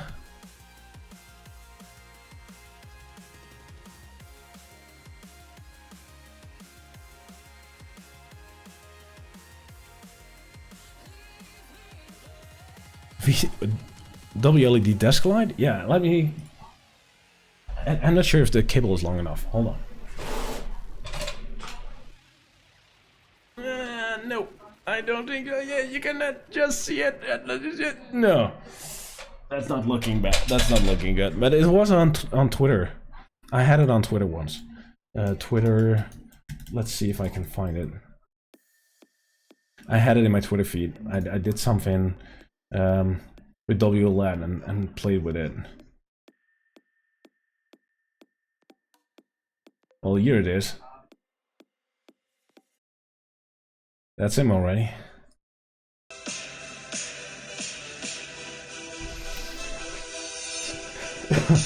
So that's that light. I got one, and it's one on this desk, and I want the other one on the other edge of my desk. So I have like two of those. Hook them up into to Home Assistant as my desk light. Yeah, I should probably not play too much. YouTube would get mad, probably. The tune is really recognizable. But somebody asked for Sandstorm. I can play the other one, by the way. This is what I'm licensed for.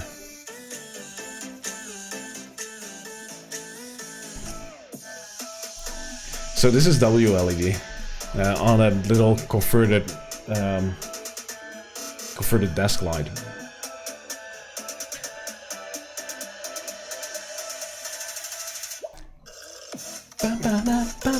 Makes me want to play that tune, by the way. Let me find it.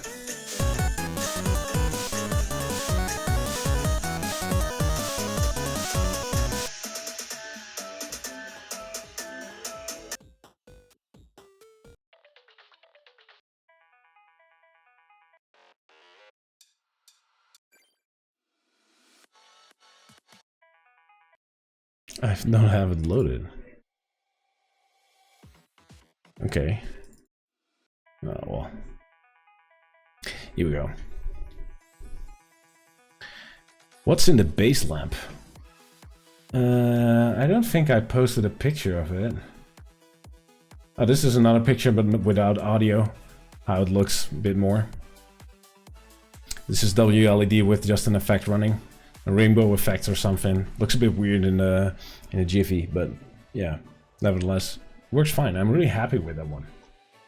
But what I basically did, I do not have a picture right here. How do you have integrated with sound? Yeah, that's something else, right? No, but what I did basically is I opened it up. This glass can come off, and SE Gaming, thank you for subscribing, man. That's appreciated. Here we go. Yeah, boy.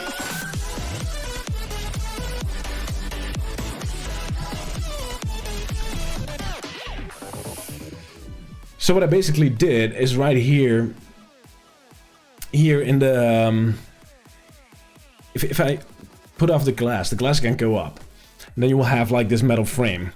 So in the inside I made 2 LED strips from top to down. I think it's 13 LEDs, just a WS 2812B thing, strippy. 13 LEDs, and in the bottom I combined them. So for WLED it's just 13 LEDs, while it's actually 26. And 26 of those LEDs in this tiny light is pretty much. And because they're like, well, this is LED 1, 2, 3, 4, 5, 6 until 13, they're in sync, right? So this gives me the light from both sides. So if you look at this little thing, you can see how nice it's flowing. That's because it's on both ends. So that really works well, and really worked out really well. I can think what I can try. Maybe I have a picture somewhere.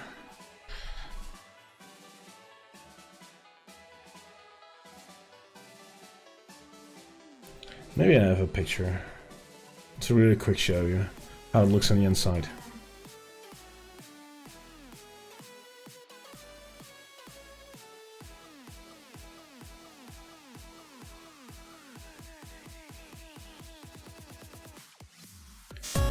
Probably.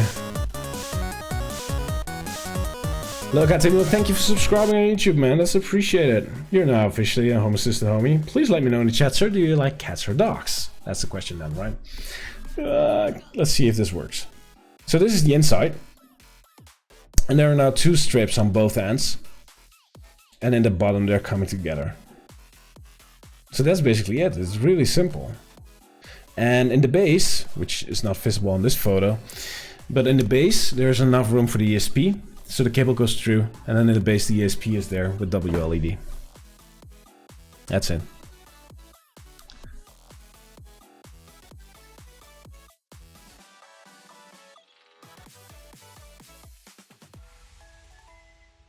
Is there a guide for that? It's just too easy.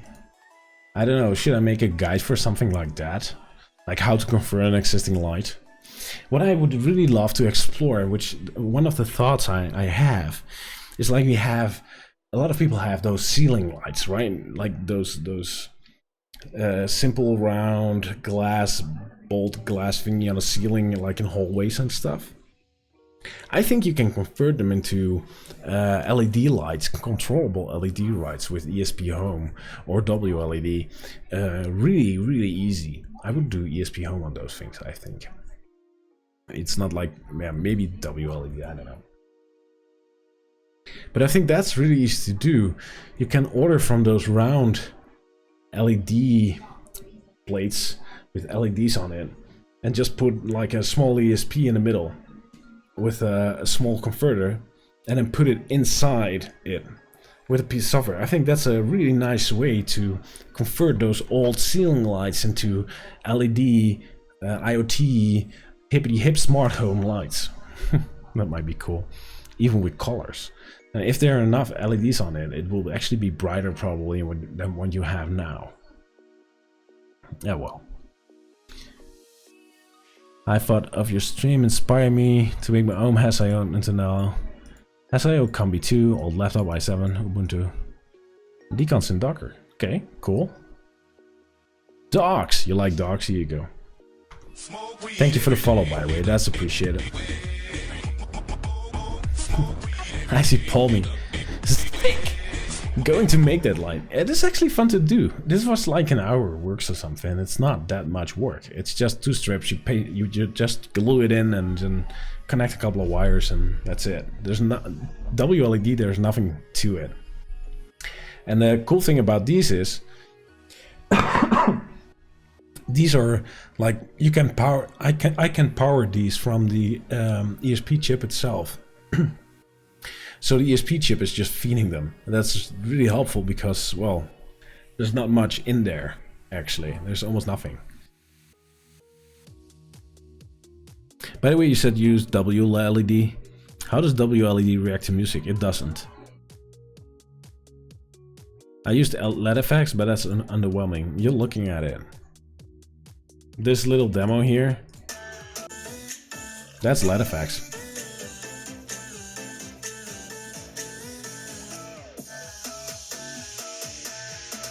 I was pretty impressed though.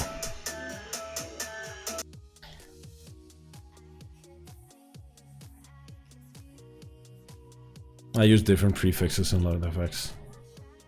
This was the, I don't know. It was quite a while ago. It was November. I do not exactly remember what I used at this video, to be honest.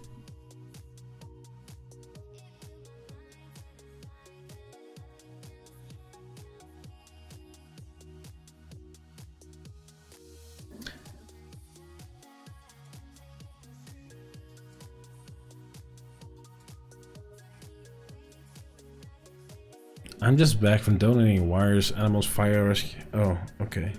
Just put out a fire. Get a bucket. Go help.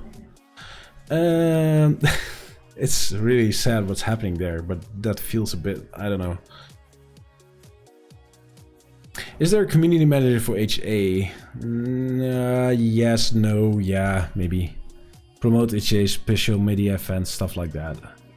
Did it for Kitty and we'll do users. I'm curious. No, there's not. Kinda. Yeah, we do it all. Please watch tutorials about 234 and 1 safety. People should not, if they don't know what they're doing. This is low voltage, by the way, if you're talking about my light. It's 5 volts.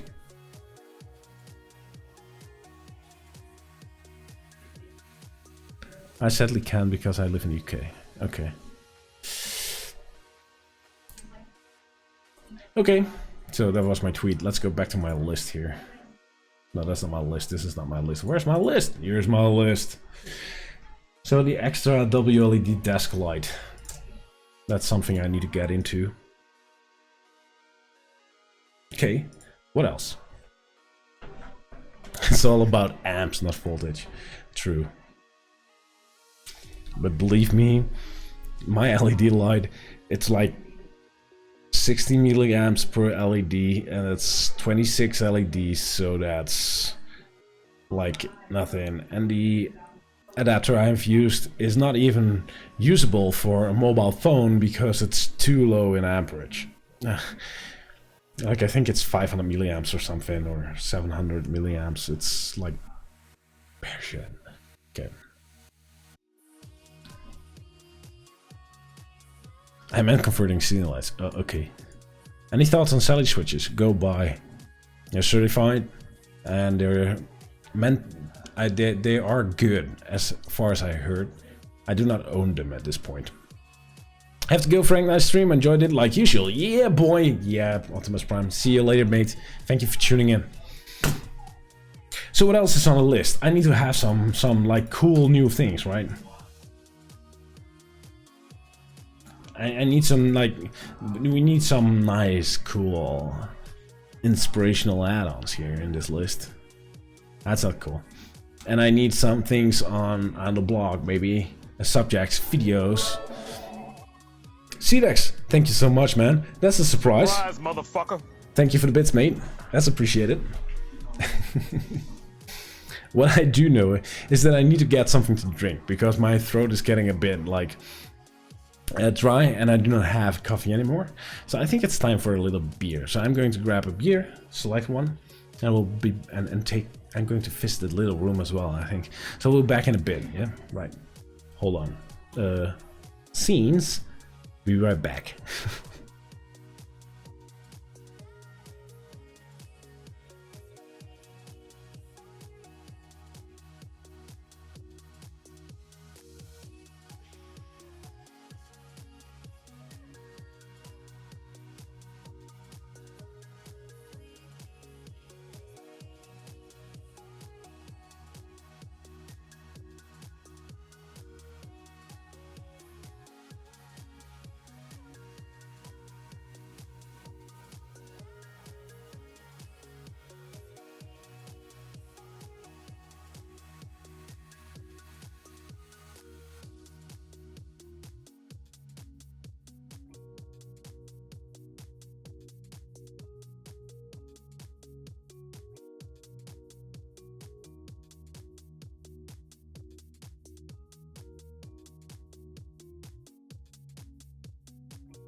carried you home, taking all the weight off your shoulders. Now we're long gone, falling into 1 year older. Hello, motherfucker. Love began when I was sober. Now I stumble in a room where nobody else cares. Now I'm in two minds thinking about you. I'm in two minds thinking whether I'm too kind to give you all of my truth. I'm in two minds thinking. Now I'm in two minds thinking about you. I'm in two minds thinking whether I'm too kind to give you all of my truth. I'm in two minds thinking.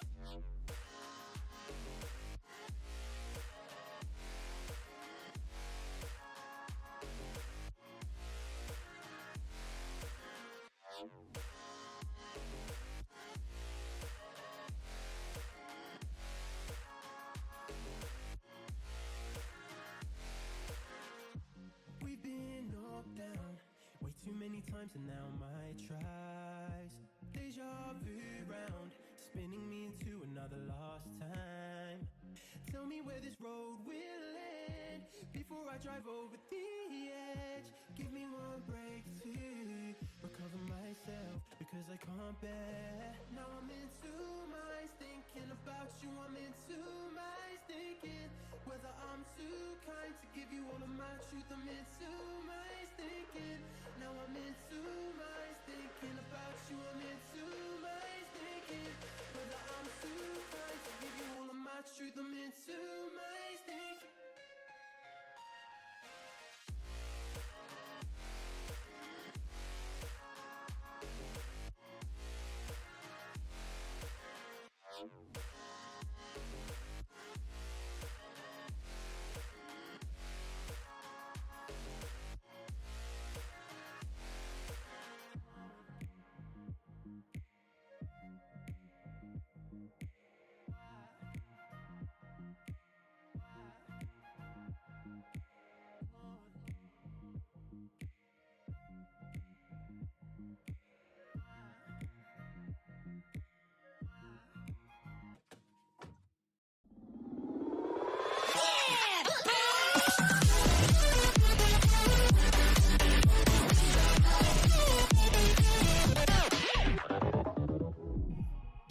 Wow, that's actually quicker than I could put on my hat.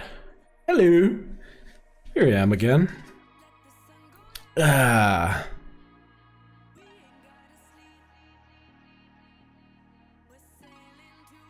You missed the planning for 2015. 2020, sorry. Wow, what the hell? Chill stream today? Yeah, sure. It is. Hello, board meeting. This is the board meeting. You're in the board meeting here. Hello, motherfucker. You triggered that sound? Oh boy.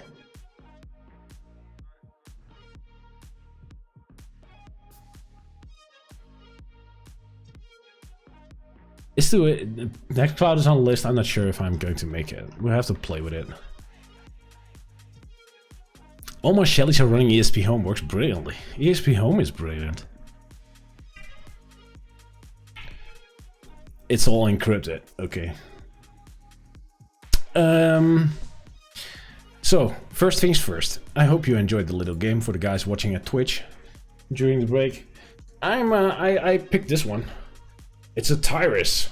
Panquita Brown. Cerveza Artesanal.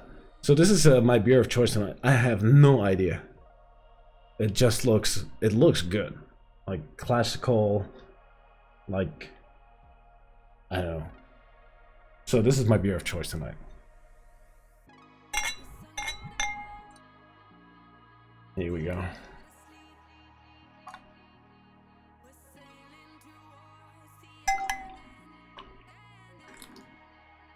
Not much CO2 in it.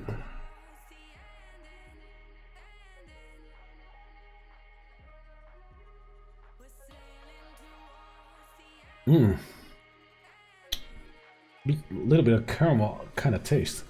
That's actually really good. That's really good. So, cheers, guys. I like this one. Good choice. because of the bottle. Well, whatever. Any idea why my Xiaomi sensor really unstable Combi 2? Check the distance in your... If you log in via VNC, you can see the quality and of the link. Or try replacing the battery. Those things can go like a little bit weird if the battery ends its life. Or is not providing power enough. I use the little batteries from IKEA for them. They work really well, by the way. It's on his tot. Oh, okay. To do. Okay. Oh man, dry January for me. Really? Oh, I like a good beer. It's not that I drink much. I like to drink and try a good beer. And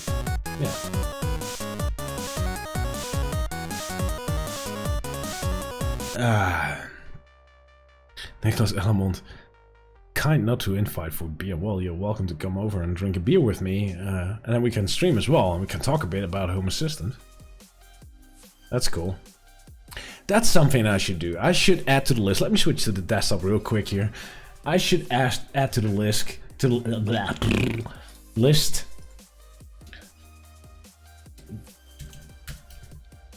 do a dual live stream with someone, or invite someone over to talk with on stream. That would be kind of cool, right? I think that's kind of cool to like have some interaction on stream with someone. I don't know. I'm sure there's some user around here in the Netherlands that wants to come on or so. I don't know. It would be kind of nice to talk to a user for once.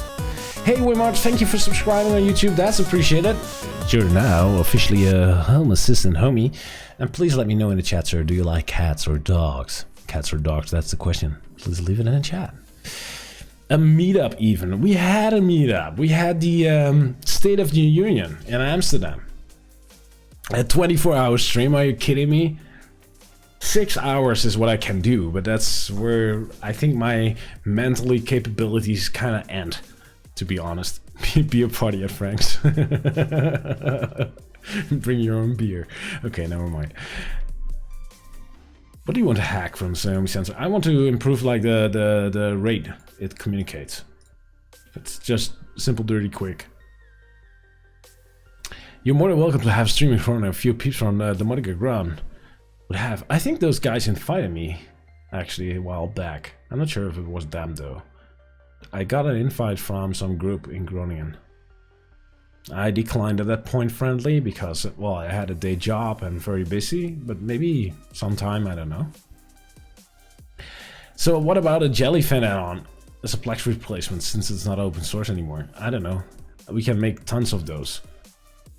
You know, the problem with add-ons is the more I create, the harder it will be to maintain them. It takes time.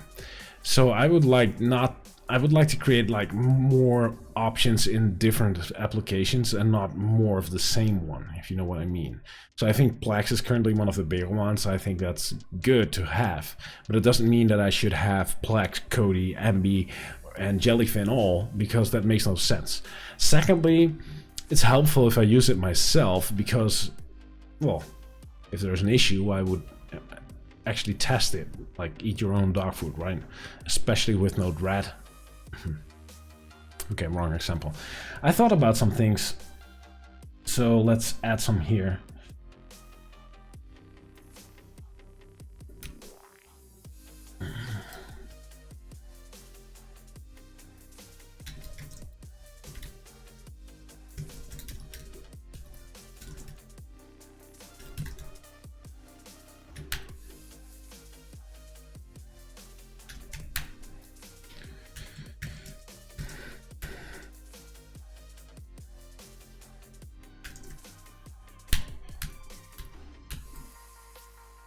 And I thought another one.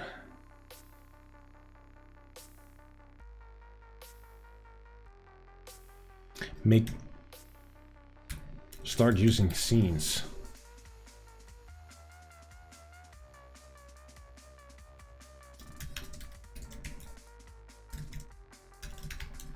I should use scenes more. I should actually use scenes more. I'm not using scenes. Same for areas.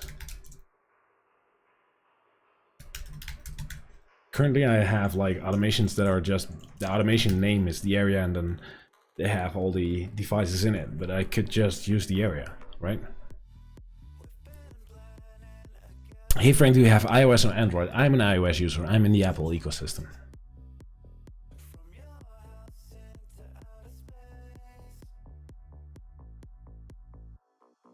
It reports light intensity, yes.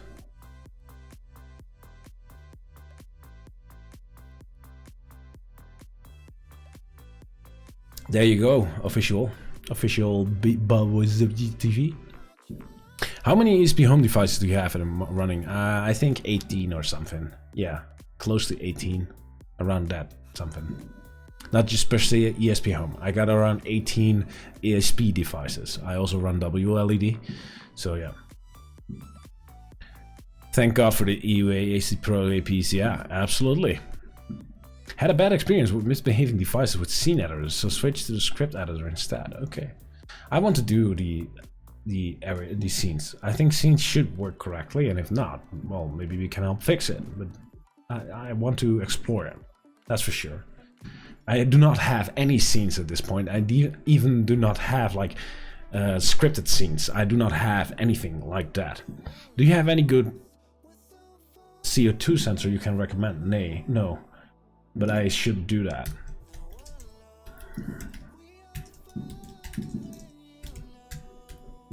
That's something I absolutely should do. So that's a good recommendation. Thank you. That's a good one. Oh, I got another one. Oh, let me get the box and show you. I don't think I've showed it on stream yet. So hold on. I got something. Here we go. Let me go to the bigger screen here. I received a little boxy from Denmark, I believe, or Norway. Not sure. Denmark. It's from Denmark. And this little box is the first shipment of a production shipment from a company called... They did a Kickstarter, by the way.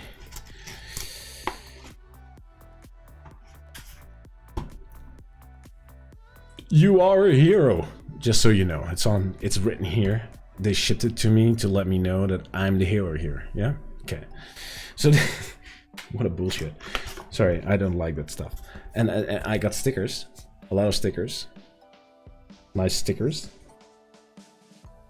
And I got this little wire with the IR transmitter with a plug.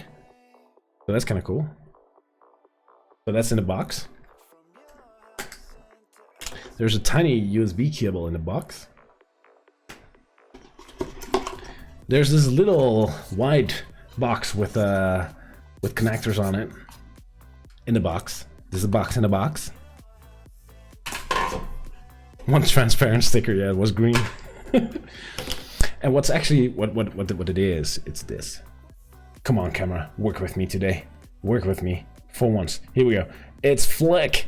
These are tiny little buttons with a little sticker on the back where you can like put them anywhere you want. But these are really little buttons, and they're BLE5 based. So this is Bluetooth 5 based. So the range of these things is insane. It's like 200 meters or something outdoor, but indoor it's like everywhere. I got a box full of them. I got a box full. And these are really nice. They're really small. They're really tiny. Feel really good. And I want to hook them up. The problem is, however, these things work with Bluetooth. And something that is not like working really well at this point with home cinema is Bluetooth. Bluetooth is drama. So they invented this little thing called a hub. This little box you put in your home somewhere, and I think the idea is to put them next to a TV or something, because they have this IR thingy which you can plug into as well, so you can control your IR apparently, like so. And it can connect to Wi-Fi or cable. And this is actually a strong Bluetooth receiver, which can be used with these little flick buttons. These little flick buttons.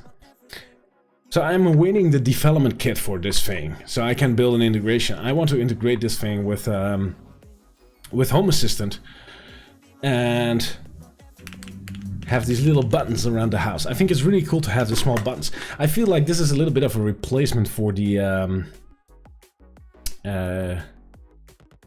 what's it called again? The dash buttons. These are smaller and nicer, and you can put them around the house on places where you want something like, woohoo, another gateway box. Sure, another gateway box, but I actually like it. It's small, it's tiny, it's like darn cheap. Like, it's like nothing is in it. But nevertheless, it looks okay. Are these thread-free buttons? No, these are way smaller. I have a thread-free here. Like a dimmer. Somewhere. Hello, thread-free, where are you?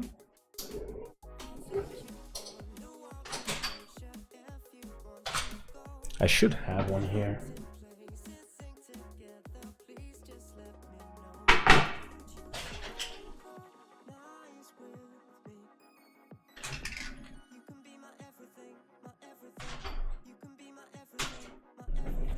Well, I cannot find the thread free, but I do have, like, this is the Philips Hue dimmer, and this is the button. Like, there's a kind of size difference, right? And these are already pretty small. Look how small they are. And this is the Xiaomi button, Xiaomi button, the Xiaomi push button, and this is the flick. So it's like half. So it's really nice. So I like the size of the buttons. I like how you can stick them somewhere. And I like the fact that you can just, like, I don't know, for the kids, place some buttons to do something. I don't know, like on a toilet for I need help, and put an automation behind it. Or like the little ones need some help sometimes on the toilet, right? Or I don't know, a button near the stairs, like go to bed button. Or I don't know, activating something done, like if you have a cat and you have to do the cat litter, like a button to say, okay, I did it, it's clean now, and reset a timer or something. Like, these are like small buttons for small input on some places where you do not want to place like a switch or something, but just like those tiny buttons that do tiny actions, like reset something, set a timer or something, or for the kids. So that's what I like about these. And they look really nice. And I just want to, well, I have them. Obviously I want to use them. Okay. What else? What's going on? What are you guys saying? Oh damn, Flick's kind of expensive. They are, but if you buy enough of them, it's kind of like, okay, I think I got 10 or 12 or something. I think it goes to $8 or $10 a piece, which is like similar to a Xiaomi button. So I'm not sure if that, and that's Zigbee, so that's probably maybe a better idea or not. But I kind of like how like tiny they are, and they feel really solid. They feel really solid, and you can use them with your phone as well. I think I got one connected. Let me find out which one it is. No. Well, this one is red. This one, okay. One of these two. If I open up, like my phone, because the app is already working. Yeah, this is him. So I made this button connect to my phone directly, and I made it a little fart machine because I could. So every time you push it, the kids love it, by the way. Every time you push it, it farts. So this is like the perfect smart button. It's a fart button. Okay, never mind.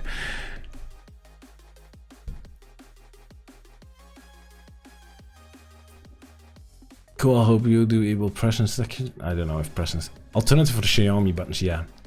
isn't really expensive. It's a bit more expensive. I feel like the quality is better. Way better, actually. It's way better. They feel really nice. They have also keychain things.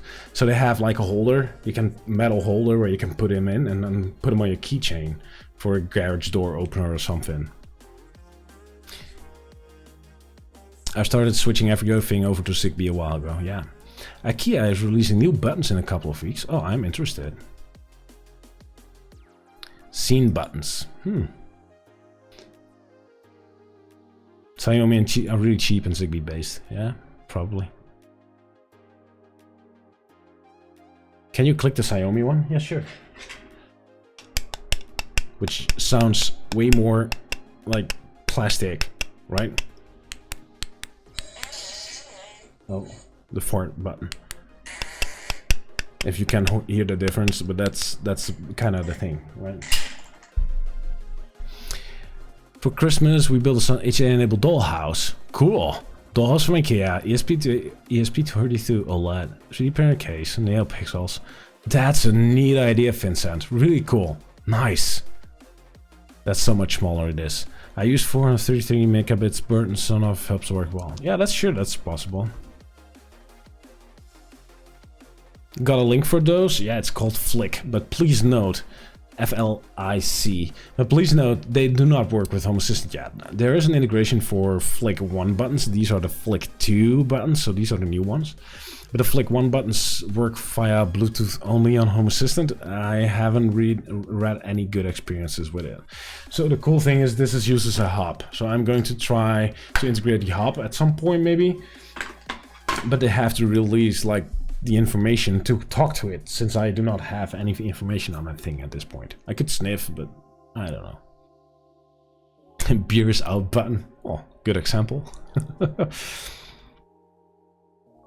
Hey, for your outside, what is on 2.0? How about background radiation sensor? Just in case, or UV sensor? Maybe, sure. Let me add it to the list. Let me switch back to my desktop so you can see it, by the way.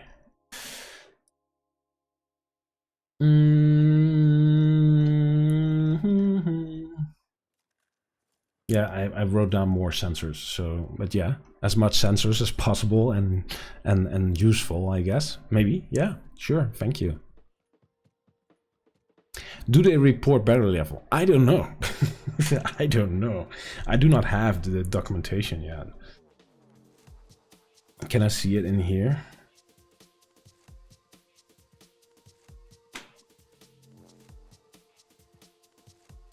Can I see it in the app?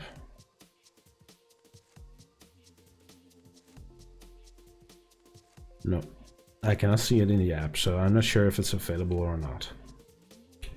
But it farts.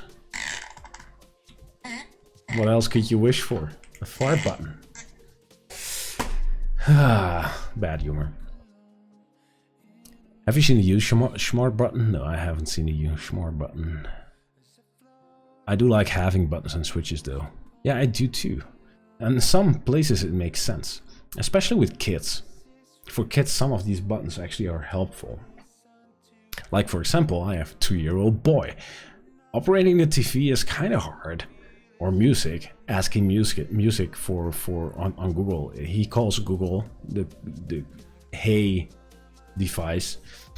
He goes to it and he wants to control it. So he goes in front of it and says EE. He calls it E. It's not really helpful, but if he can push a button and know it will play his music. He's 2 years old. He will understand it. Pretty cool use case. Like, just make a button for him to push and it will play his tune. Or one of his tunes or the playlist he likes. That's kind of nice. That's something a button can do. There's no automation. There's no voice control that can help him, but a button can. Got the new flick buttons or what? Yeah, that's the new flick.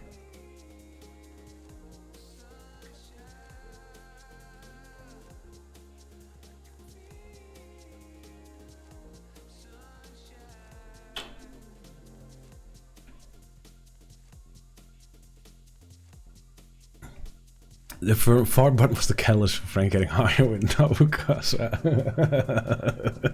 We need a fart button.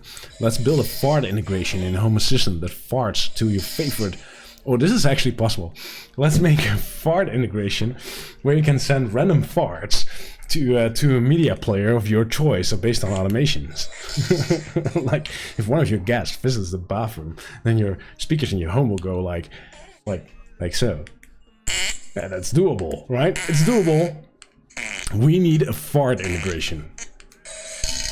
Okay, never mind. Idea one's much larger than Flick. Yeah, these are just small. I haven't seen any tinier than these ones.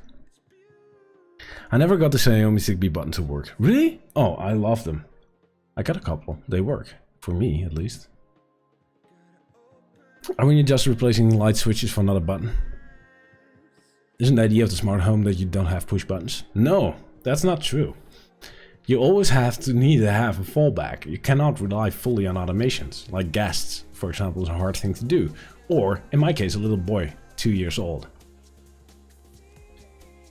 Why is the Flick button 50 bucks on Amazon Germany? Really? Wow. I paid... What did I pay?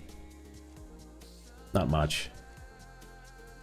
Not that much. I think a couple of euros a button. But I'm not sure if that was because of... they wanted me to do something or so, but... Nevertheless, no promises, so that's... I'm going to try. I like them. I just like them.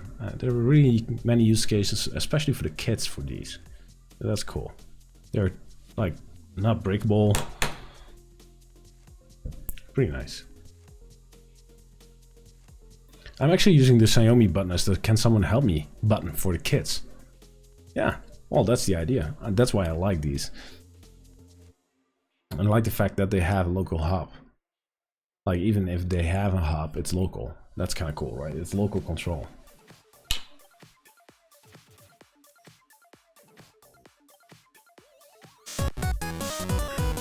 Hey Stang, thank you so much for subscribing on YouTube, that's appreciated.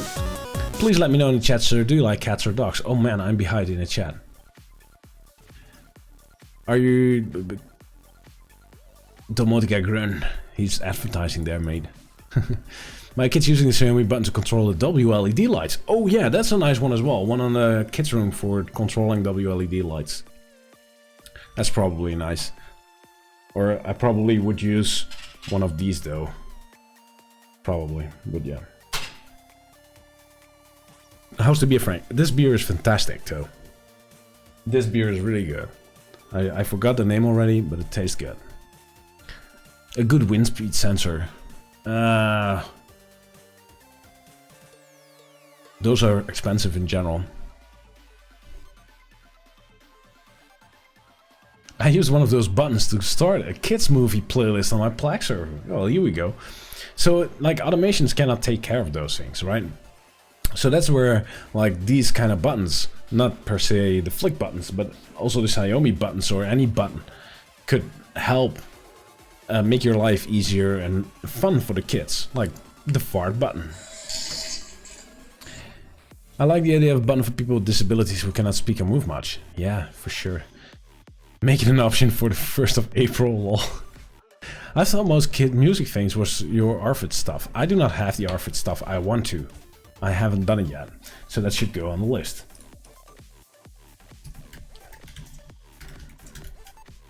An ARFID music toy. That's still an idea. Never build it.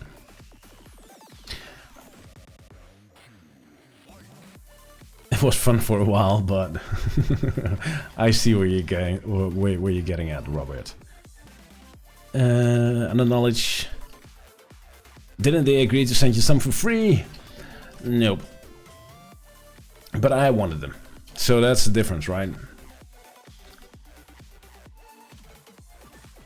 A fart integration? Oh man, that would be so cool. Anyone recommend active Zigbee temperature sensor? I'm using these Xiaomi temperature and humidity sensors, and they work really well. I really love them. A beer me button, sure. Because of my job, I'm always looking on making smart tech more accessible for different disabilities. Yeah, I can see why. And that's actually really cool. Yeah, there are many use cases for projects like Home Assistant that are not like just smart techy, but actually help. Like, oh well. Can't fuck up on 6 months. Yoo-hoo! Good job, Frank. Well, thank you so much for subscribing, man. Here we go. Yeah, boy. Yeah, boy.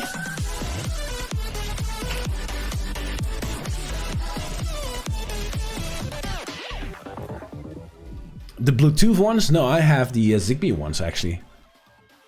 I'm really happy with those. For example, this is one that tracks my bathroom. Can I zoom in a bit? This checks my bathroom humidity and triggers the central ventilation in my house if the bathroom goes too high. I'm really happy with those, actually. These work really well. A train button! I will go for the fart button for now, if you don't mind. Hello, Master Frank. Would it be possible to create a sensor for Proxmox to let you know if there are any updates for Proxmox OS? And also, some way to trigger the upgrade from within Home Assistant. The last part I would highly not recommend. Always go into check what the upgrade beholds. If you're not planning to look at the upgrade, then just make a cron job and make it auto do so. But you will get into trouble anyway. Never do it that way. But for something like, if there are any updates, yeah, sure, that's possible. There's now a Proxmox VE integration. Although it does not support like the update statements, it does connect with the API. So extending that a bit, yeah, we could make a sensor, I guess. Yay, found some stroopwafels. I'm out of stroopwafels. I will get some tomorrow though, I'm sure, because the groceries are delivered tomorrow morning. Yeah, for me the Xiaomi button will show up in saturated devices, but can be named. But unlike the Zigbee light switches, I can't get commands to register. Oh, that's your issue. You should look into events, Home Assistant events. So if you go into Home Assistant, Developer Tools, and then go into Event, then you should look for the event you want to listen to. I'm not sure what the event is, but it's probably listed for ZSH on the documentation page. But for decons, it is a decons event. Listening. And I can push a button, and it will not do anything because this one is not hooked up. Failed. This button, also not hooked up. So I'm not sure what my other buttons is. I have been doing some testing, but it will show like the event, and you have to trigger on events, not on like entities. That's a different way.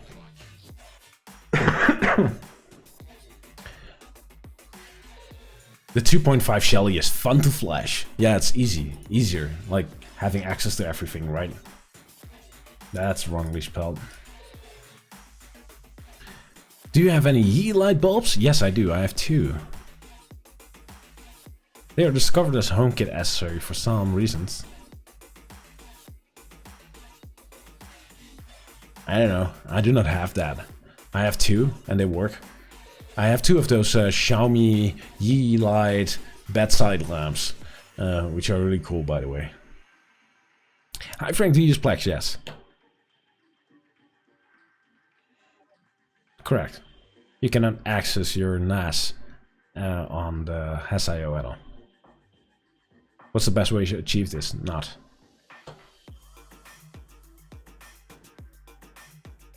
Oh, you got an RGB. No, I got 2 of those bedsides. I'm not sure how the other things work, to be honest. What else can I think of? What else can we think of? What would you like to see a blog post about? I could blog something.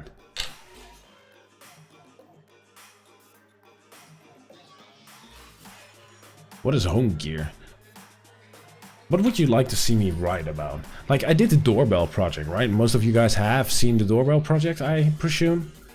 Like, like some kind of like detailed explanation, like that. But then for something else.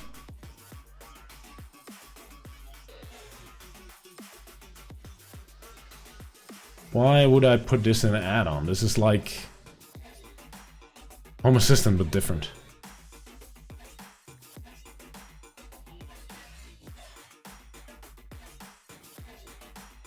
Picnic. Can you integrate with Picnic?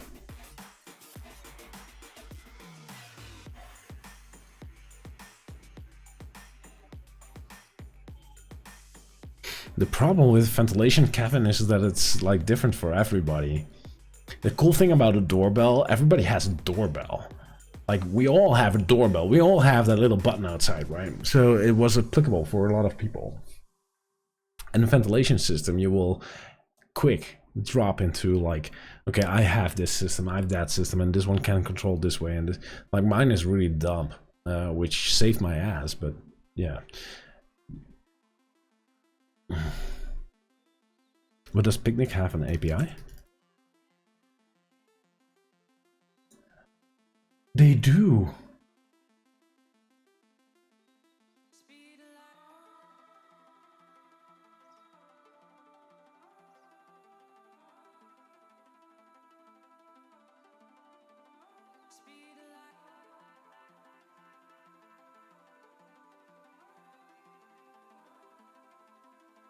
Oh, they do not have an open API? That's the response here? 2018. No, probably not. There's not an API yet. Not a public one, at least. I'm interested in turning to a security system. I'm not like a big fan of doing blogs and stuff on security in general. Like, I could give some tips, but I'm not going to ever advise you what is safe, because there's no way you can do that. You cannot see the video on Twitch.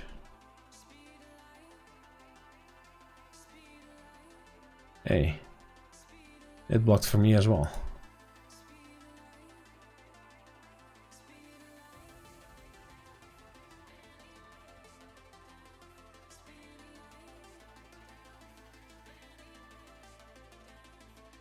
Only audio? Are you kidding me?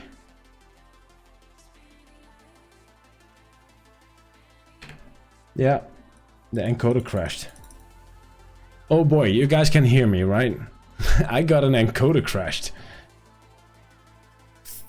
So that's not good.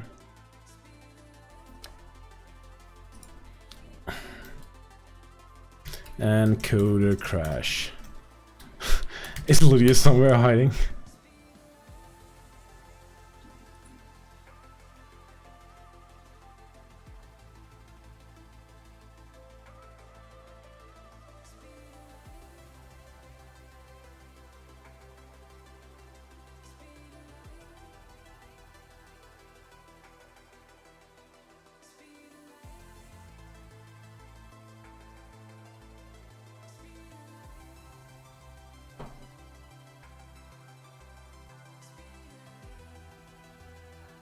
Am I back? This should do it. Yeehaw! Hello. So things were working kinda. Just my encoder crashed. I'm not sure why. The audio encoder worked, but the video encoder crashed or something.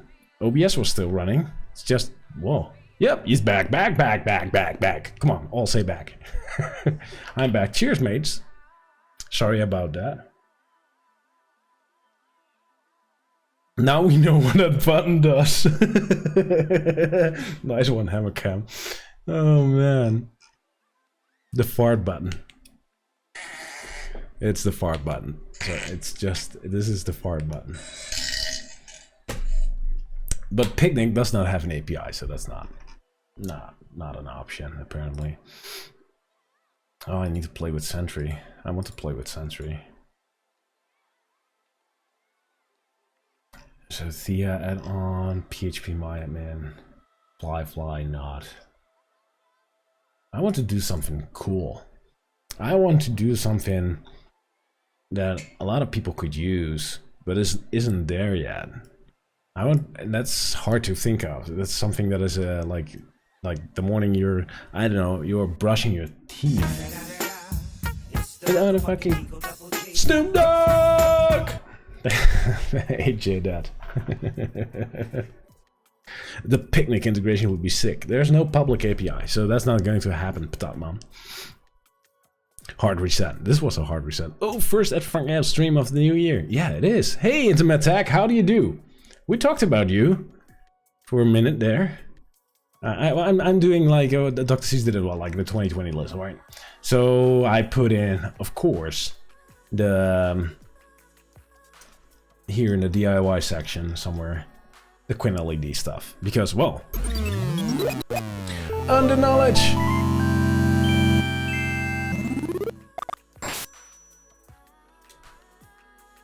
What? What is that? What kind of social alert you're sending? A notes app instead of Go Gnotes or so. Standardnotes.org. Oh, okay. But so much. Thank you for subscribing. Yeah, boy.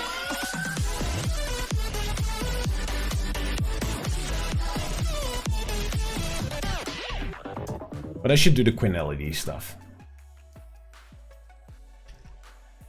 Never heard of it. Doesn't look sexy.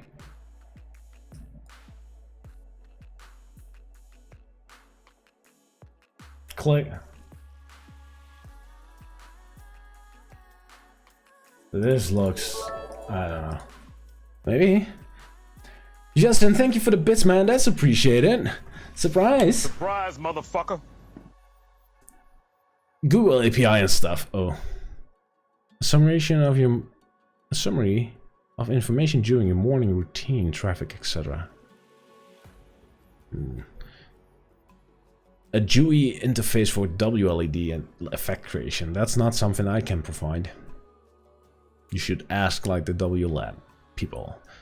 Oh, bam! Oh, bam. It's on the list for sure. Intimate Tech, thank you so much. Here we go. Yeah, boy.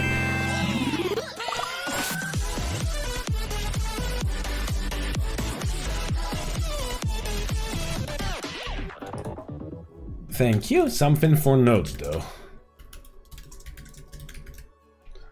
Something for notes. Something notes or something. Cool that my board is on the list. Yeah.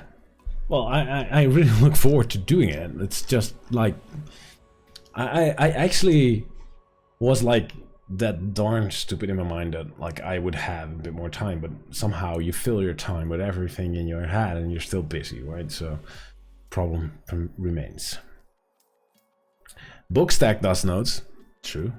You were not like completely like positive about Bookstack.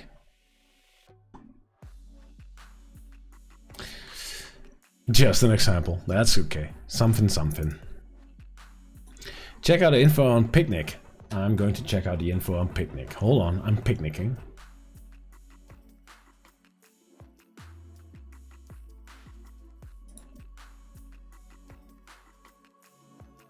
Oh, they have an integration. That's cool. We can look at it.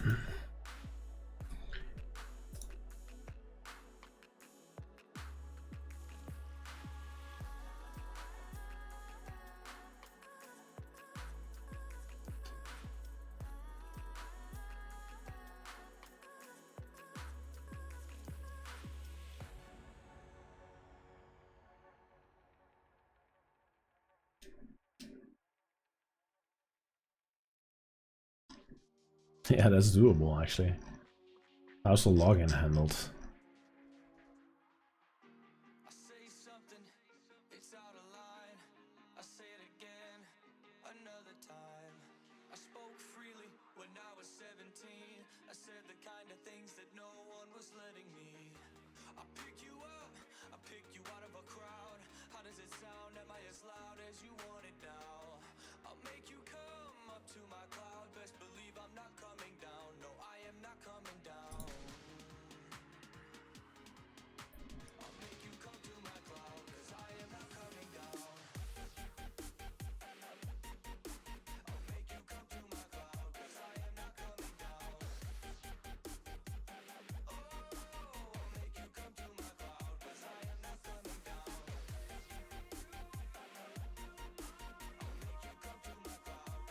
Oh boy.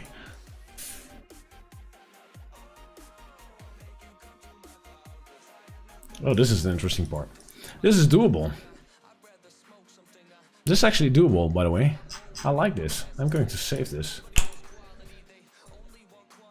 Now I should be able to get access to picnics, since in my region there's a waiting list. I should send them a mail or something.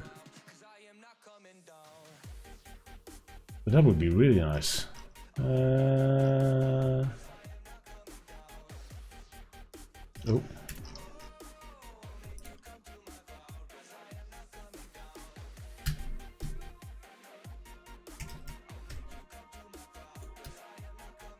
Thank you so much for that, by the way.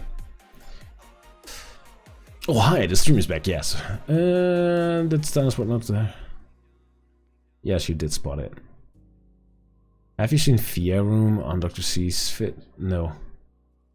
That fit was from today, right? So that was during my stream. I could not have seen it. Google Keep Notes work okay with it. Okay. For the block, some idea on proper scheme naming for entities. That's cool.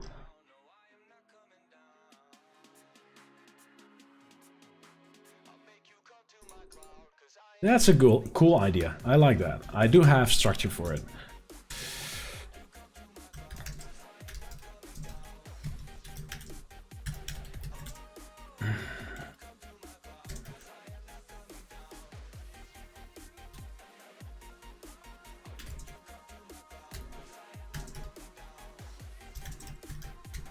I like that one. That's a good one, Serenity. I love it. Thank you so much. I do have something for you. Add the Has.io API. Add to the Has.io API to manage snapshots. It's in there already. Like, what do you want to manage that's not in the API? Like, the front end uses the API, so if the front end can do it, it's in the API. Looking through code, I thought it was doable. Yeah, it is. But my Python skills are lacking. Oh, mine as well. I'm not a Python guy. I cannot keep up that story, I guess. I held up that story so long during the stream. I loved it.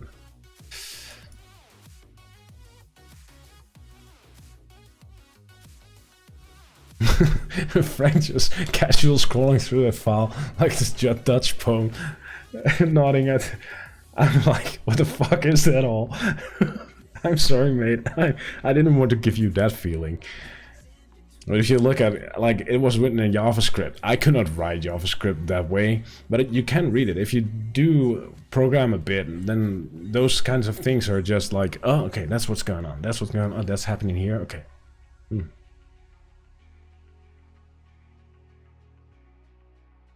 New component idea. Feed data into from Prometheus. That's already problem. That's already possible, right? OpenHab add-on. I actually did. I played with OpenHab and Domotics to make it an add-on. And my main goal was not to make it an add-on to publish, but more like a way of running it. Like, okay, let's start the add-on and let's play with the other product a bit and see what they have in store, right? So it's actually possible, especially Domotic. It's really easy to make as an add-on.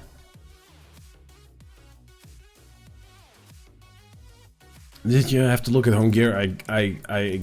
Oh, yeah. I took a look at home gear, and I'm not sure what, but why. Danny Bauman, thank you so much for the bit, man. That's so surprise, motherfucker. Surprise, motherfucker. Thank you so much. That was a surprise. With fries, motherfucker. Picnic, make the list. My girlfriend asked why I'm dancing in the room. And I'm not sure if I actually make it. I have to make sure I get access to Picnic first, because there's a waiting list here in the region I live. So there's a new custom component that makes snapshot. Oh, this is his to-do list for 2020. What's on?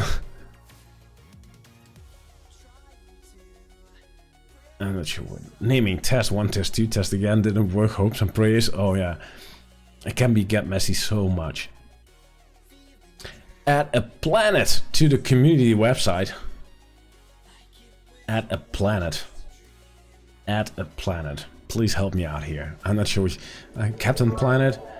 You should have not a bit surprise! Surprise, motherfucker!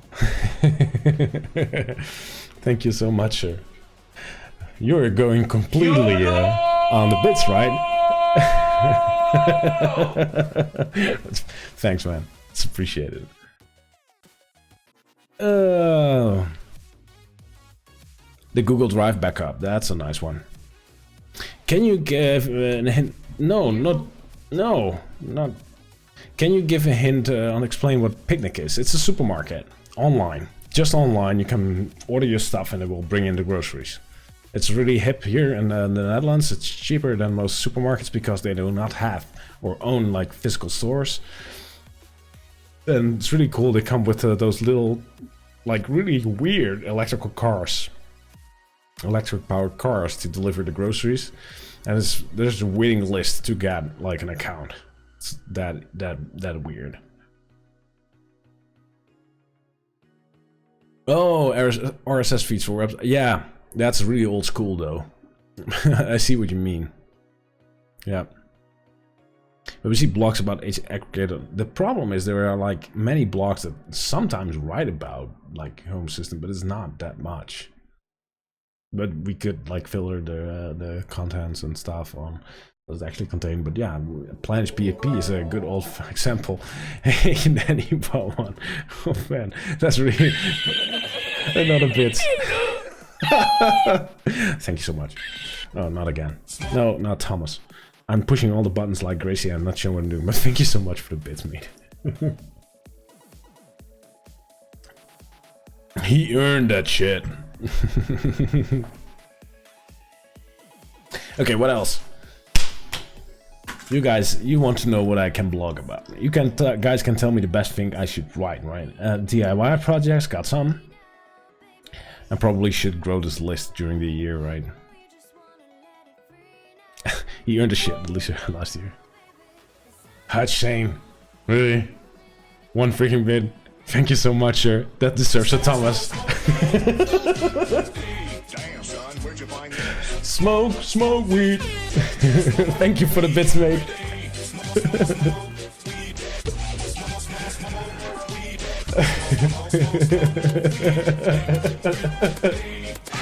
Yo, Skrille's rapping. Smoke weed every day.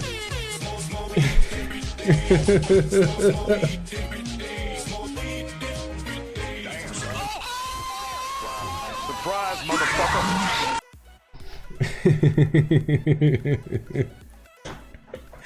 Oh, that's cool, Hutch. Thank you so much. Yeah, I'm not going to play this over and over again, that's for sure.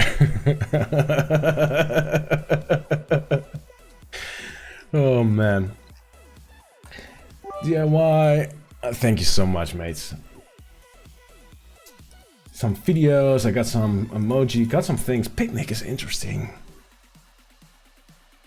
Oh, and Flick. I should add Flick. We had talked about Flick 2. Flick 2 integration.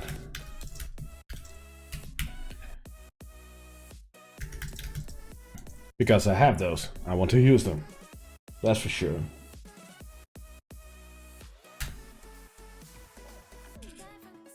I want to redo.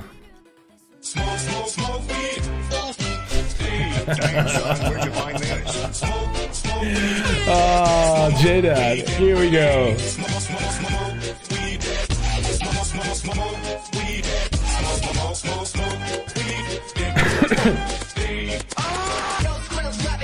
Smoke weed every day.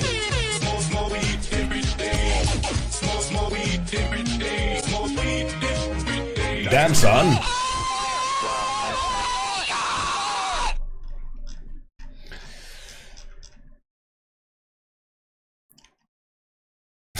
Damn, son. Here we go. Let's Skynet on. That would be cool.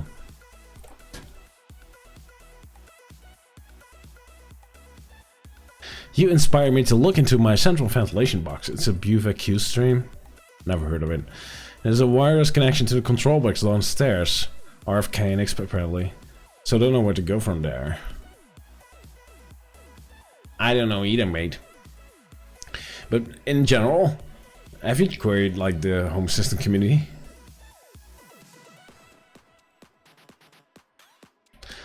I have to leave now. Good evening, good one, everyone. Thank you for tuning in, Danny. See you later. Cool for you. CO2 sensors. What else do I want to build? Got a lot of projects I want to build. The RF project. I should fix. Oh yeah. No, I do not want to go here. Other things. Like something that should be on top. That's like the awesome list. That thing needs a bunch of love. I should just do a stream about it, I guess. Like, give some love to the awesome list. Okay, that didn't work.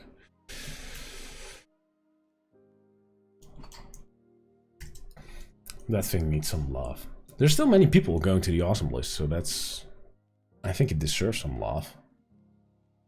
It should have some love. That thing helped a lot of people.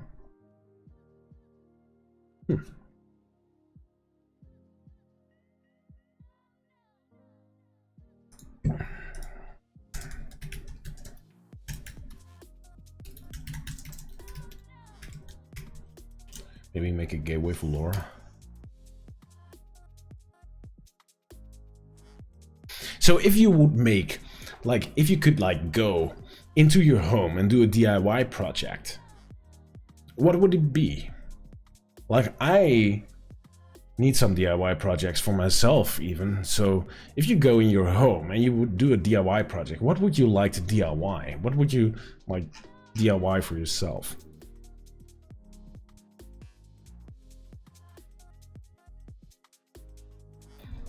Do you have an RF bridge? No. Oh, for his thing. Yeah, you could try RF bridge to see if you can pick it up. That's cool. Home Assistant, which OS isn't running on macOS? It isn't running on macOS. Windows. Possibly is possible, but not via Hasayo. Build your own thermostat with a Shelly one. I have a tone, so I'm not going in F around with that because my tone is actually like golden for me. But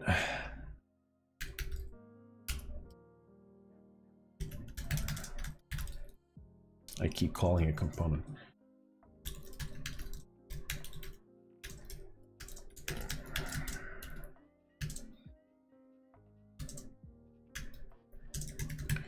Oh, that makes me think.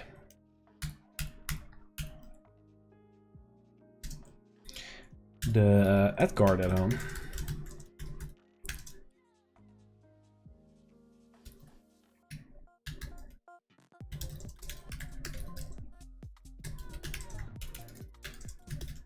I want to make the thing platinum for Edgard home.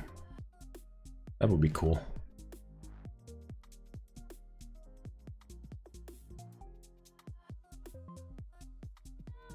You have a typo. That's awesome. Thank you so much for telling me.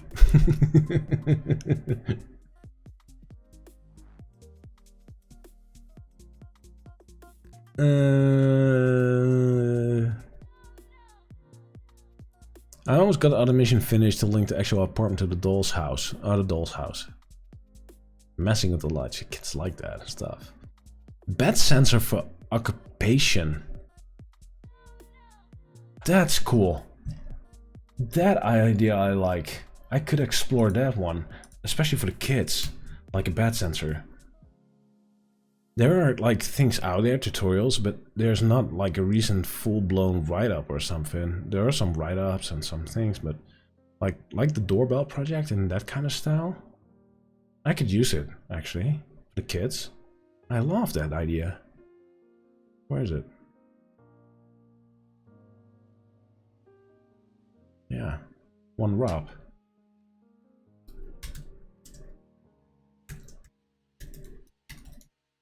That's cool.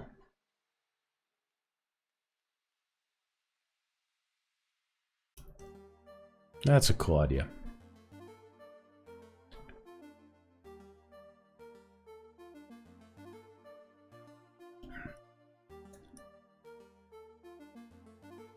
So if shower is running, lights are on. Once humidity is down again, lights go off again. I omitted the humidity and ventilation, but I never thought about the lights. Yeah, my lights are separate from the ventilation, so that helps.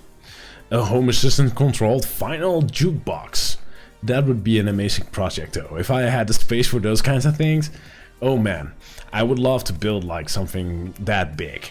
Like get ESP Home in it and make it a fully home assistant controlled. Like get one of those old-fashioned virtual jukeboxes and make it smart. Like make that old technology like a genuinely old jukebox and make it smart while still having the old-fashioned parts. That would be just, I would love to get my hands on those things. I would just stop doing what I'm doing to make, like, stop my home projects and my configuration stuff and do that, spending my night on those things. That would be, I actually have experience with all those things from the past. So I would love to do something like that, but A, it's expensive to get one of those really genuinely old boxes in a state where you do not have to restore them, and it takes space and time and mess. I do not have that space, so yeah. As long as it looks cool and nerdy with LEDs, laughing my ass off. No, you should not put in LEDs in those things. Yeah, maybe if it's like still looking vintage without noticing, but yeah. Lightning strike sensor is a nice one. Can you tell? Lightning strike sensor. There's something like that? Sure there is. I'm sure there's a lightning strike sensor.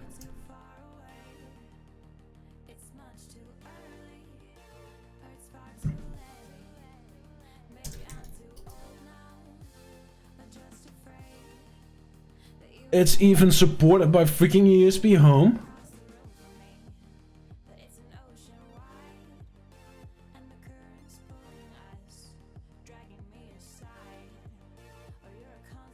Oh, I want this.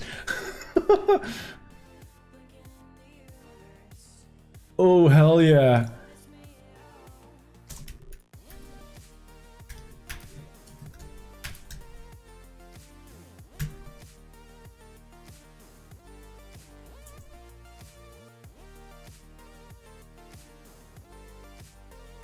Where did my document go?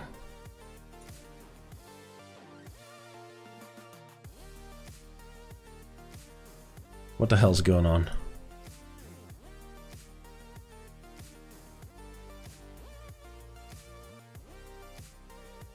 Oh, it's here.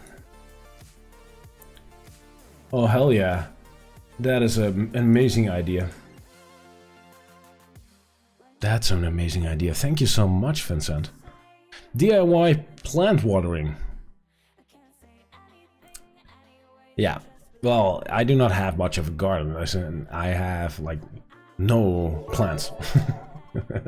Thank you so much for the bits. Surprise, motherfucker. DIY rebuild your wall switches with Zigbee ones on a budget.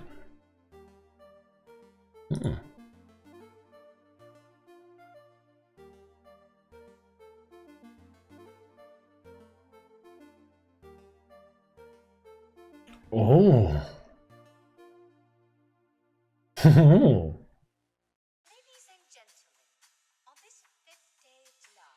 What's this? What is this sensor they're using?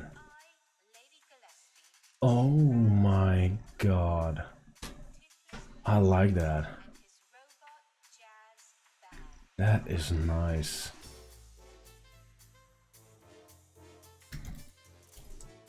That might actually fit in some of the places where I do not have a neutral, to be honest. It's only like annoying when the battery is out, I guess.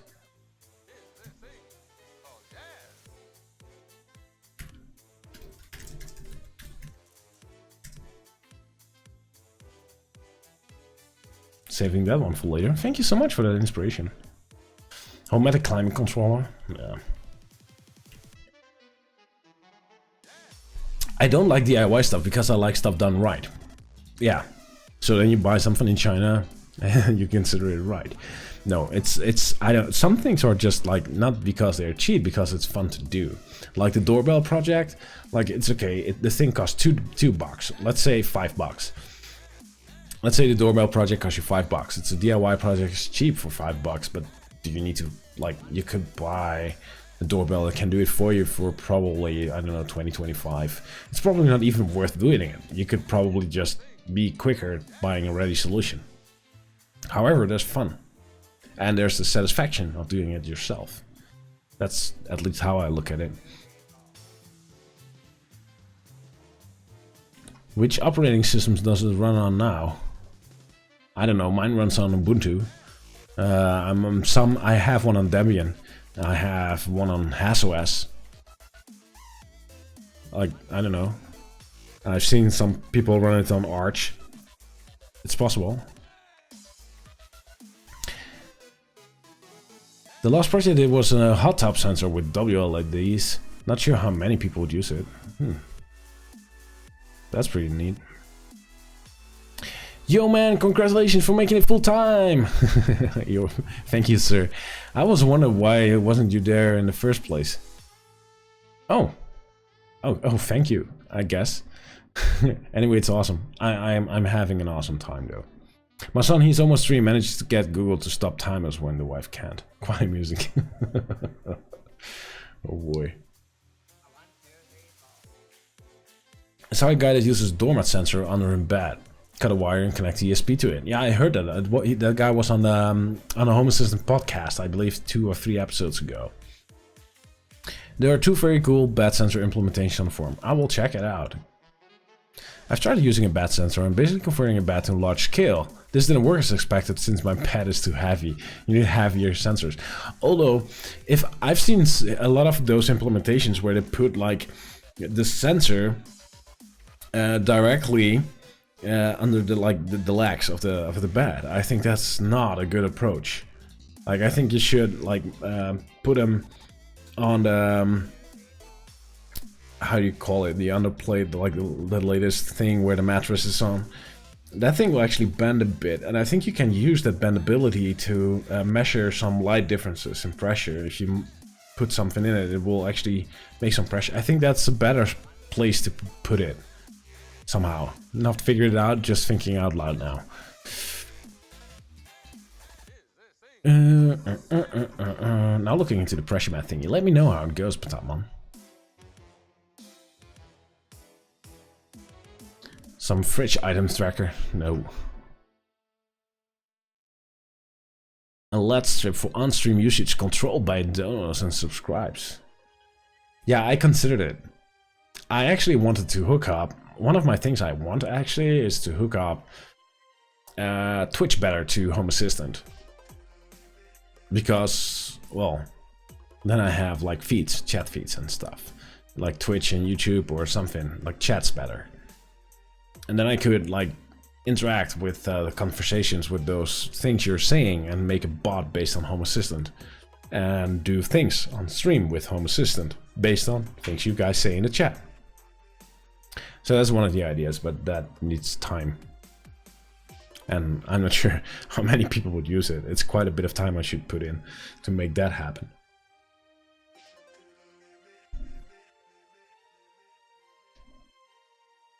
Automated beer fetcher. Get an old flipper machine for the kids and triggers. I actually can repair and restore flipper machines. Like most Bali and Midway's machines I can handle. Data East also. So I'm really profound in restoring flipper machines. So that's a fact. You learned about me today. I can repair and restore most of the flipper machines out there. I actually did it a long time from a young age on. And have a lot and tons of experience from them, and that's how I went into electronics. So flipping machines and pinball machines in general, it's a thing I can dream. I can probably still like just pick up some part numbers from my memory for certain machines. That's that level.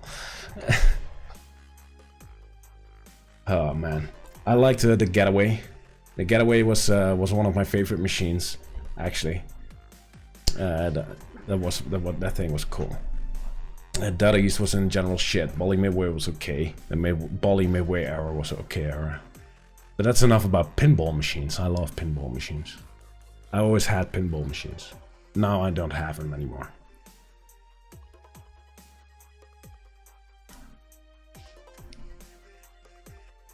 Philips Hue per exposed temp also. Okay. I'm scrolling a bit down. An idea for a rain sensor? Thingiverse. Slow as hell. Load in. Got how I have the Xiaomi buttons in Node Red. You're welcome, mate. One of mine created with ultrasonic sensor embed. Yeah, that's possible too. You can detect like the difference, like.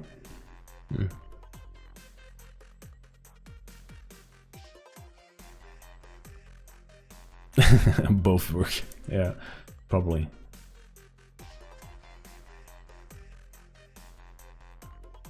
Home Assistant Twitch with WLED. Yeah. So the Zigbee thing is network sustainable means RF dropouts. So this the Zigbee is like a dual gateway, like a dual, like RF is like one push signal out and somebody picks it up. Oh, this is nice, by the way. That's really nice. I'm going to save this. That's why I need a 3D printer, by the way. And Zigbee is like two-way traffic. It's actually a network, so that's different from RF, general RF. I wrote something here.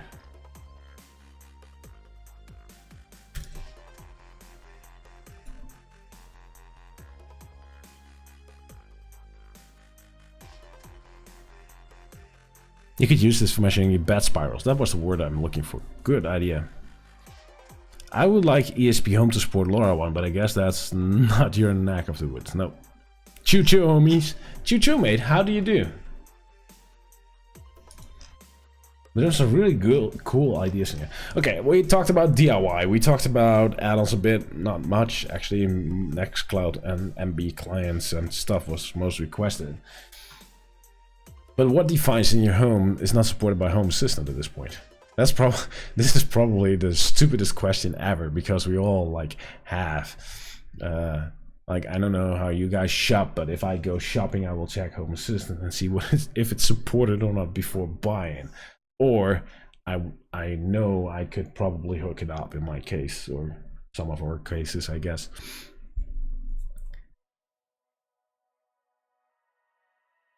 So is the formation of ethylene an endothermic or exothermic reaction? I don't know, mate. I'm not doing your homework.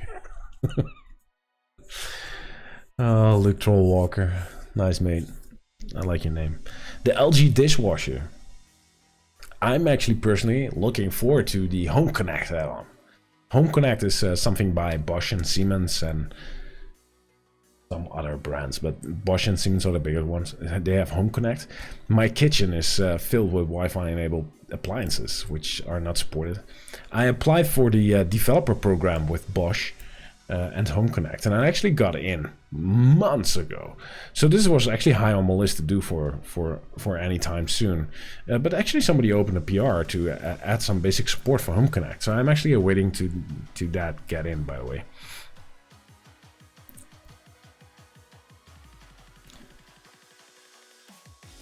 Is there anything left on last year's list that you need to add back in? I actually do not like doing that. Like, I would love to look back at the list at some time and at some point, but at this point, this is a new year. My NWC Tracks, thank you for subscribing on YouTube. That's appreciated, man. Thank you so much. Let me know in the chat. Do you like cats or dogs, sir? No, but looking back at the list of 2019, that's cool. But you could just copy it and then delete what's in it and fill it again. I like to start a bit fresh. I don't know. Are there things in here that were on the list? Probably. PHP environment was on the list, I think. And Taya was on the list for sure. No, I'm not using that old list. Let's start fresh. Like, this is like new year, new things.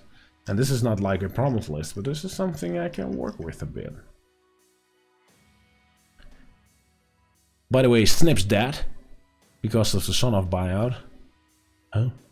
Snips is dead because of the Sonos buyout. not Sonos. And yes, Snips is dead, and the portal for Snips will close the end of the month. So that's probably the same time Home Assistant will drop the add-on support. I guess. I hope. There's not much like future for it. I have the Unified Control running at my HTPC at the moment. I just installed the Unified Control add-on. The web UI refuses to connect. Can you point me somewhere to start troubleshooting with this? Yes, the HasIO Unify add-on manual. The problem is probably because your old one is still running. They fight over it. That's basically it. And you need to reset the access points, take down the old controller, and connect them to the new controller at that point. Sorry, Sonos. No, that's okay. My smart coffee machine and kettle isn't supported. That's something I do not know. Like, would you hook up your coffee machine to a smart system? I don't know. Why? Like to turn it on. Saves a couple of seconds in the morning. Was off cooking and distracted. What I was trying to ask earlier is able to purge snapshots based on a date range via a service call easy. Okay. Well, that's a great feature request. Why not put it in like the HasIO supervisor issue list repository GitHub thingy? Probably doable, like configurable. Like save the last 10 snapshots or something. But you do not know exactly what's in the snapshots, so that makes it harder. Like, do you do full snapshot? What if you make 10 snapshots for a small add-on? Is it time-based or number-based or just full? The questions will start rising really quick. One thing I would like to add is that my toaster is too much of a fire risk. Oh boy, toast. Google Fit, is that a thing? Google Fit. I never heard of Google Fit. Not Google Get. It sounds like, yeah, Fit.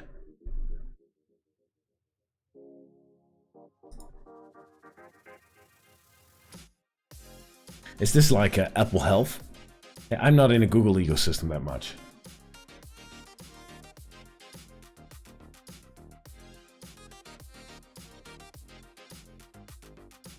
Yeah, it is like. Oh boy, Google products is always hard. Google Stadia integration. Have you tried Google Stadia? I was excited when Google Stadia came out. I was excited when it was announced. And at this point I only hear like bad things about it. Like not great reviews and stuff. Things they missed, promised they were not true, and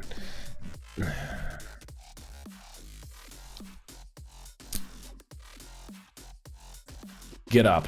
Home Assistant Home Connect. Yeah, I've seen the PR by the way.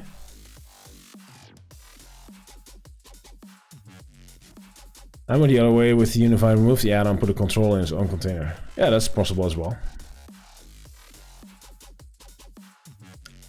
Can I get an integration that does work for me? I like to have a cleaning lady integration add-on thingy, like all taken care of, and you get a notification when it's done. And you can push a button and it happens or something. And make an automation, like leave the house and you come back and it's clean. Stadia sucks. Paul. Why? Hey Albert, thank you so much for subscribing on YouTube. Please let me know in the chat, sir. Do you like cats or dogs? So Paul Sinclair has placed a great review about Google Stadia after all his experience and hours of testing, and he says Stadia sucks. It's kind of true, probably. What about sports smartwatches, which are communicating with mobile phones only? Yeah, that's kind of hard, right? Played Mortal Kombat, AC Odyssey, and some others. Couch co-op is also awesome. Yeah, Niskaja got the blame. Oh. Add to your research 3D printers. If you should buy one without it, you may get disappointed. I ended up buying a Persa. I already know what I want to have made, so that's easy. I want an NM5 Pro.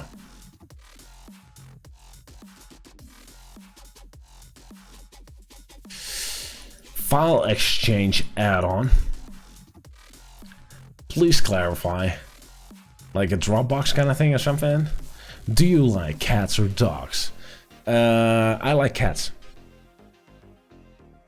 Smartwatch integration includes suffering.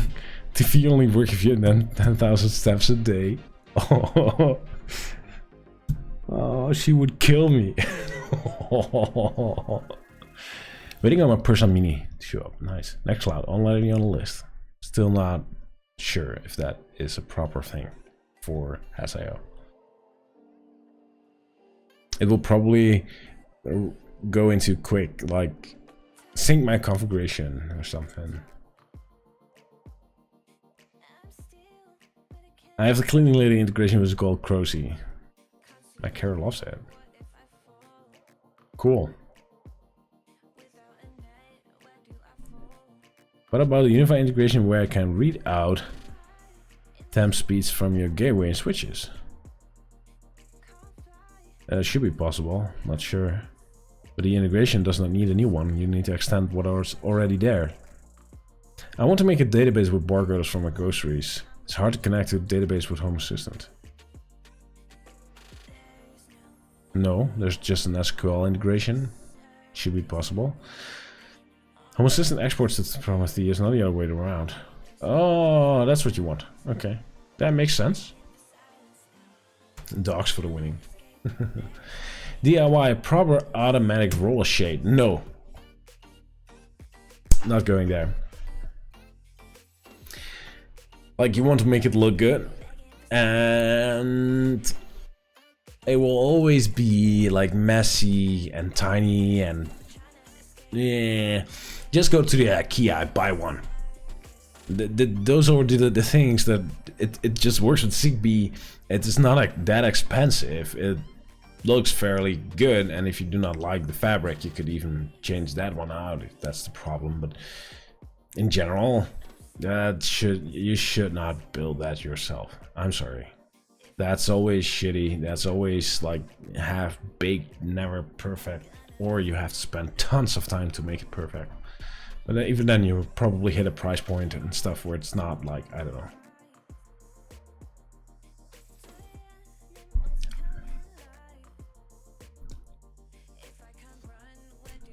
$150 for a decent one. Yep. I will buy an IKEA one when they have my size. That's a good point there. I got something for my list.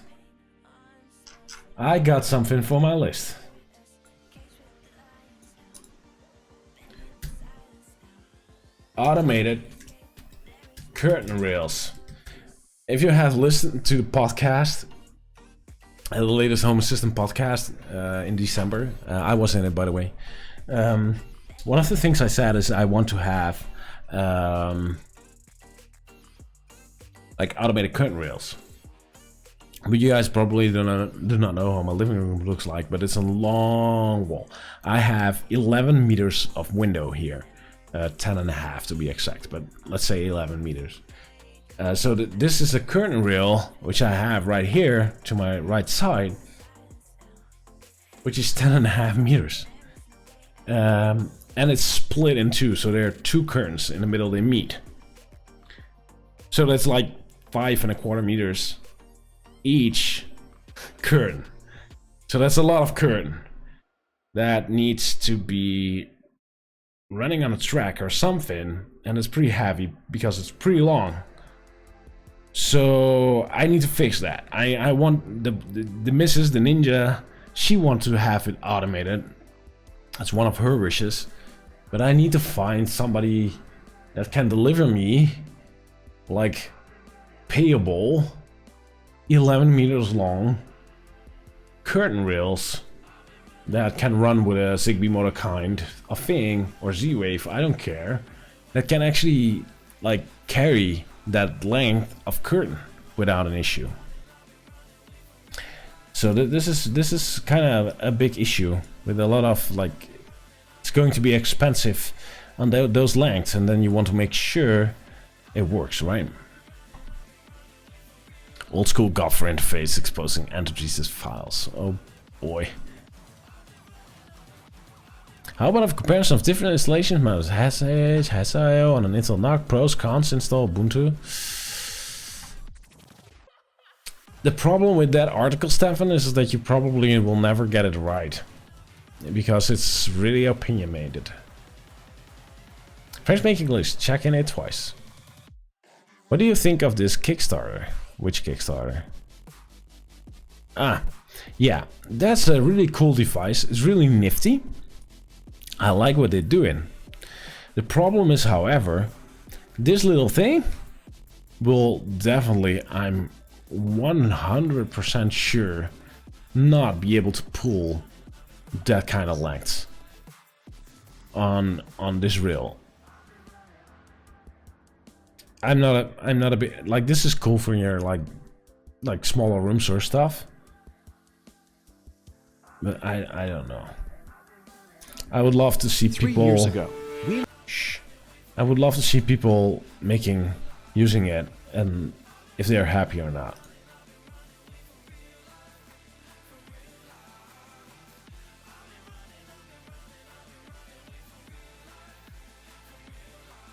I don't know.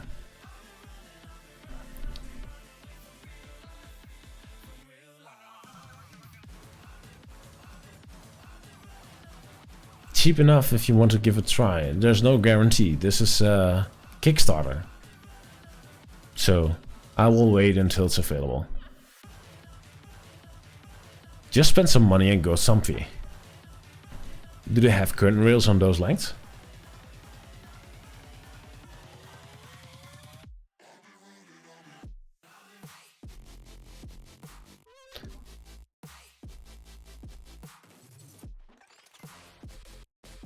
I once saw someone use a projector screen motor automated curtains.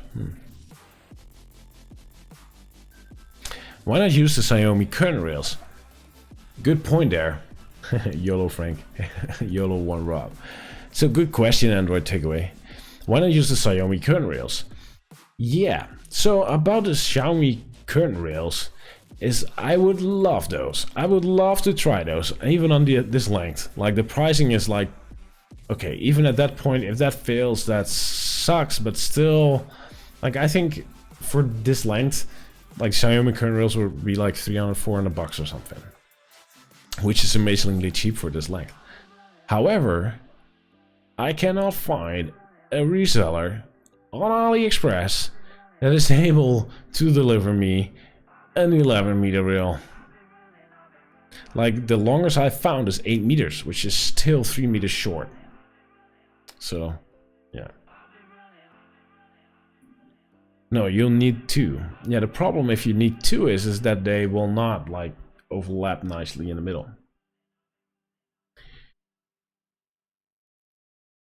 So that's the disadvantage of having 2. To push a button,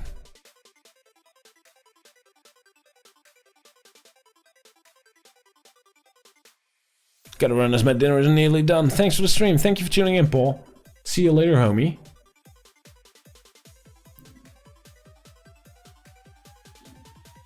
Could you 3D print curtain rails? Let's not try.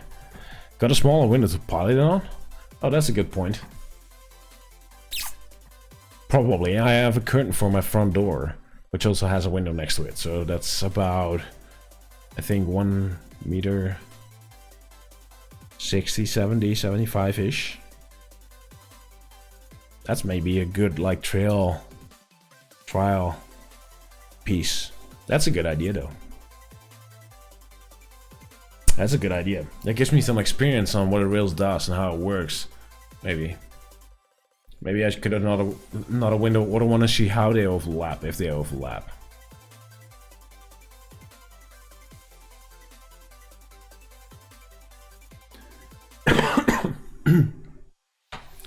Glider 60. What's the Glider 60?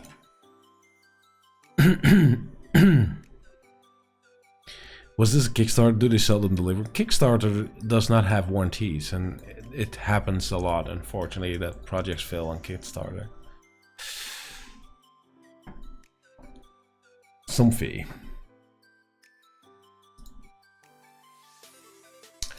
Well, first of all, this one does not go far enough, but I'm already on a K. Now we need a motor.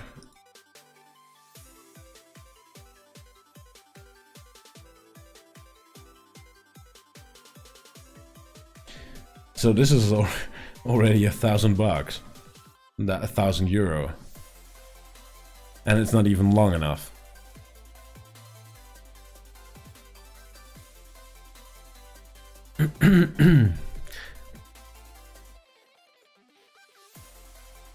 In English, could be this is just current rail van something, but yeah, this is the price.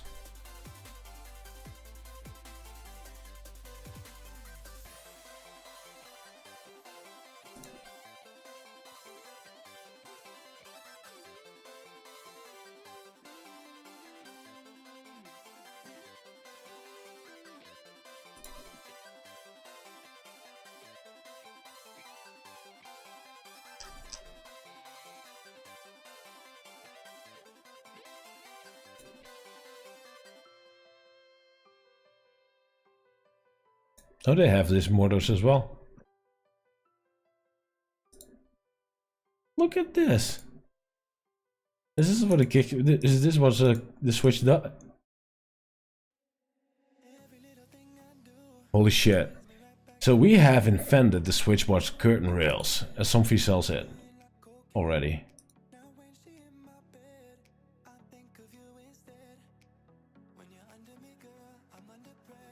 Really?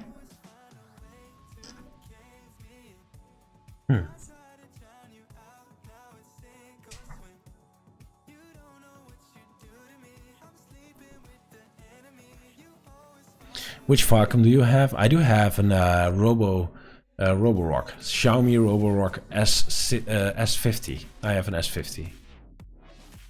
Really happy about that thing, by the way. I love that thing. We all love that thing. Couldn't you just rig up a pilot system for curtains or something? I don't know. A pulley system. Probably. One problem is on motor curtains that the curtain will not bind. Okay. Hey Frank, do you use Motion Eye on CCTV? How do you watch your recordings? I do not record. I don't need to. Because I already have security cameras around the house that are actually streaming towards like the central security place dudes. Whatever. So I do not have to record myself. That's kind of nice actually. But I do want to in the future. But I haven't found an NVR solution that I like at this point. Like Motion Eye is cool. It's fairly simple. I think it will fit like most people needs. Like if you have 1 or 2 cameras, it's fine. But as soon as you have like big cameras with 8 megapixels, 4K HDH, I don't know, whatever kind of big badass image comes out of it, you will run into issues pretty quick. So if you have a couple of simple cameras, yes, Motion Eye will do the trick. If you want to do more like high quality big streams with proper disc recording with all kinds of magic, yeah, Motion Eye will not do it, and that's the same for other solutions as well.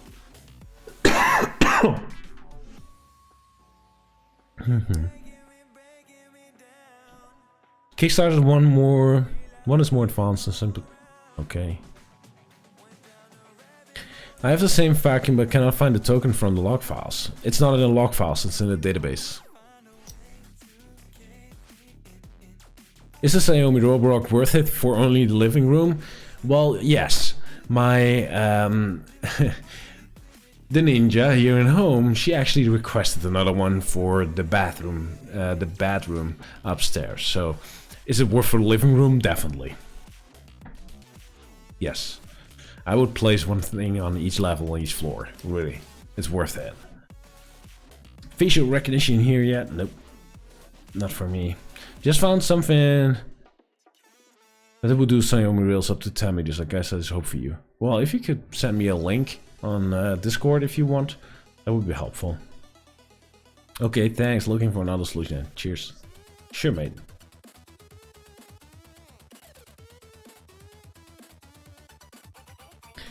Okay. I kind of like my list. This is a great start to work from. Got some blogging ideas, some video ideas, some things to work from home, some integration stuff, some improvement things. This is actually pretty neat. That's pretty neat. What would I like to change about Home Assistant itself? That's something we haven't talked about. Something I haven't thought about. Like, what would I or you guys change on, like, the basic core functionality? Not the integrations, but like the how things work things part. What could I improve?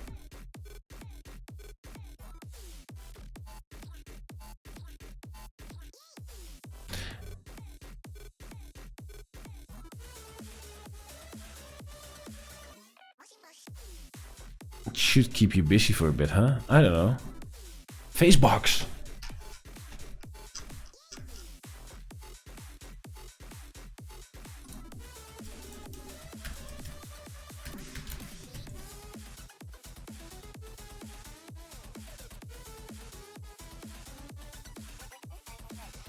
How to connect something Bluetooth stuff? I don't know. I'm not sure if that's possible.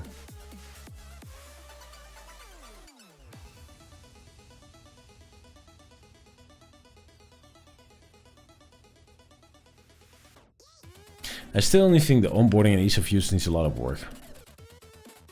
Maybe I'll make a video soon what I'm talking about. Yeah, the onboarding we agree on. And the other stuff as well. I actually had quite a discussion about this. And I think we're going to get some changes in that department. We all agreed on some things need improvement.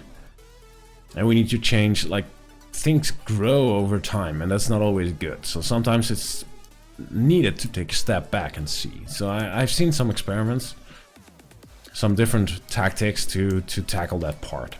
So yeah, but help is always welcome. If you have an idea on how things should look, if you're like a UI designer, UX designer, sure, go, jump in. No more restarts for integrations. Yeah. Slowly happening though. Slowly happening. And it's really cool. We're getting there. Longer trends. Yeah, that's currently, if you want those kind of skin scots, you're going to look at Influx and Grafana. There's no current way to do that.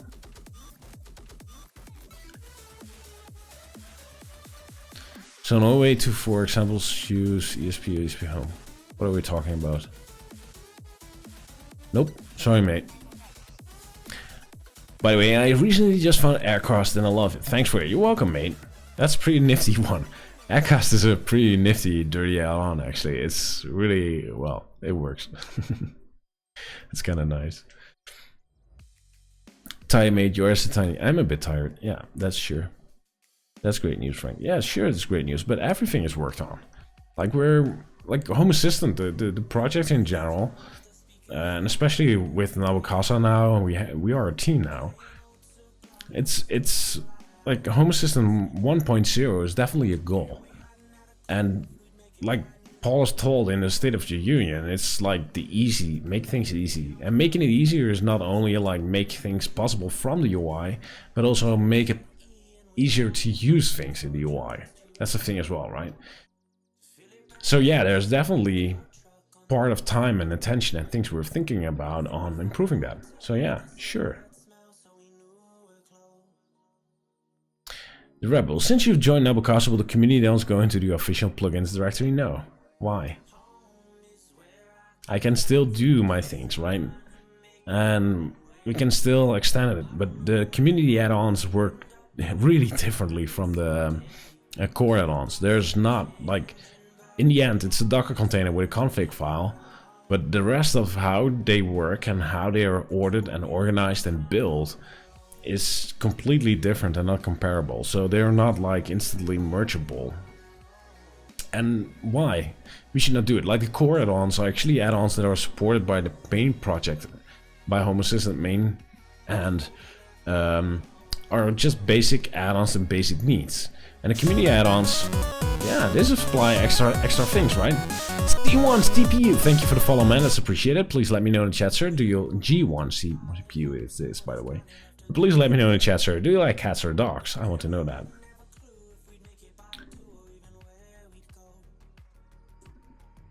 I'm a software engineer that's been stuck with UX sometimes. Yeah. Well, I can shake your hand, that's for sure. Setting up Home Assistant at my sister's. She didn't like that passwords are visible when typing them in. Where?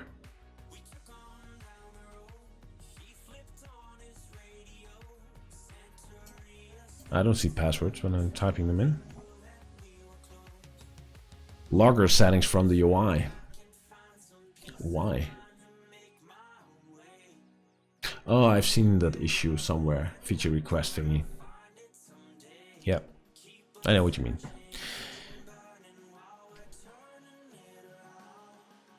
Yeah, I mean, I guess I could just query the DBS if I want to get back in time too far. Yeah, sure. Yeah, like 3 stores feels a bit much now with the official add-ons, the community add-ons, and now H. Yeah, sure, but the community add-ons deliver like a totally different spectrum of add-ons. It's like out of scope for Home Assistant project itself. But still, it's like searchable.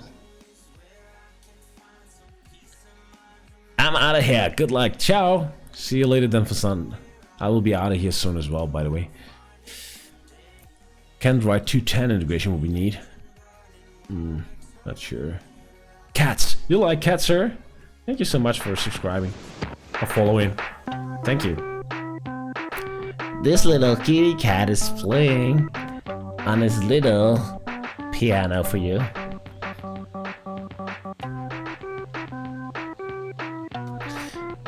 Oh, here's one, Frank. When you log into Home Assistant, you're about to give XIY to your instance. What?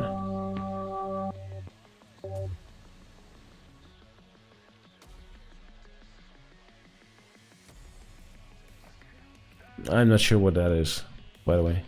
IDS, IPS? That's something for your router. Different views in Lovelace for different users would be nice for non-techie girlfriend and guest. I agree.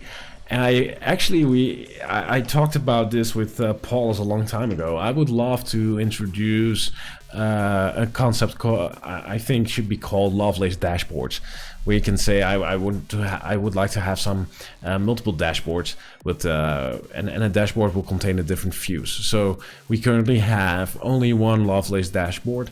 I would like to be able to create more, like a specific one for touch play displays and a one for the girlfriend or whatever. I don't know, but that's an idea.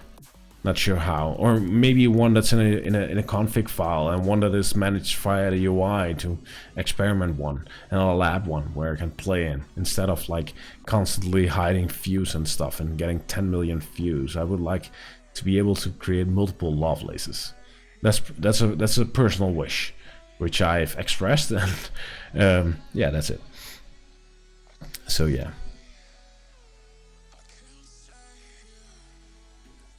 Check custom header. I have custom header. It helps a lot, yeah.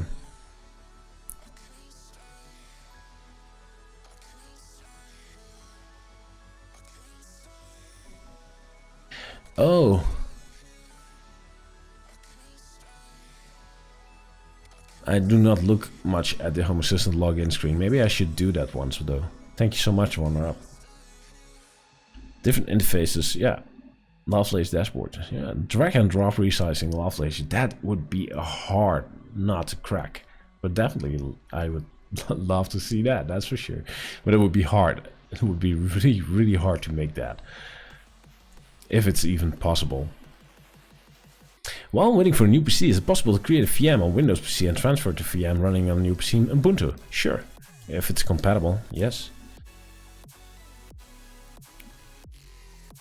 Should HACS of Leaders also be standard in Home Assistant?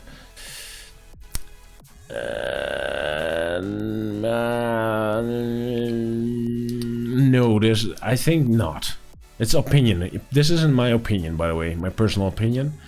I think not. While it's a great project, there's a big difference between add-ons and integrations. Add-ons run in isolated Docker containers, so that's by nature more secure and does not like directly influence the running instance. But HACS is installing additional Python code that runs inside Home Assistant. I don't think that's a good idea in general. I'm not a big fan of the custom components. I think the HACS store helps a need, but I also think it creates at this point a wave of low quality custom integrations that affect your system, and maybe even capable of compromising your system. There's nobody reviewing it. I'm not a big fan. So I think it fills a need. I think it's a concern, and you have to consider integrations run mix inside Home Assistant itself. It's not isolated. So yeah, that's why I think it should never, not at this point at least.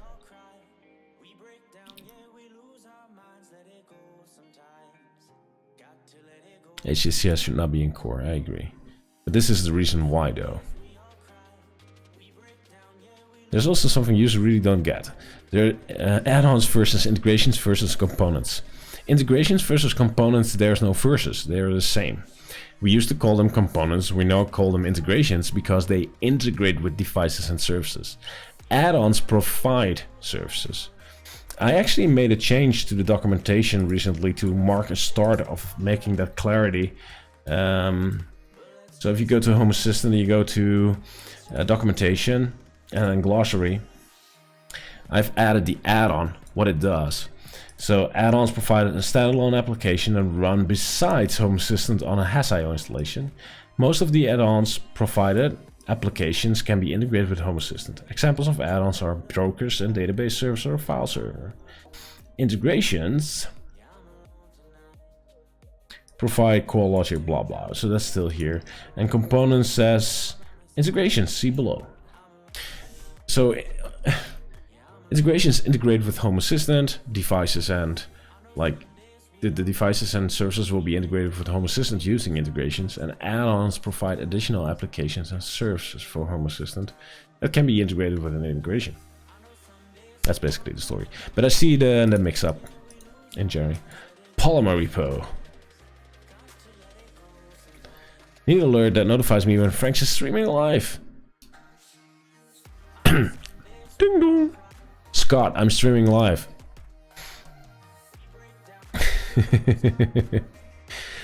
A simulator for automations would be nice. So that's a weirdo thing, by the way. Like, okay, I want to see if this condition matches, right? So here are the values. And the condition is state is home. So here's the state, it's home. What are you testing at that point? There are some difficult ones, but that's usually templating, which we have the templating for. Like there's a template editor for testing, but most of the things, yeah.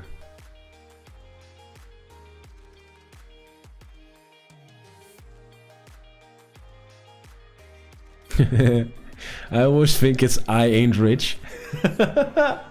Hey, mate. Please tell me you're a rich motherfucker. And that's why your name is I ain't rich. Just to keep like the world like pool. OpenHAB has 1,300,464 different UIs. Probably. I ain't rich.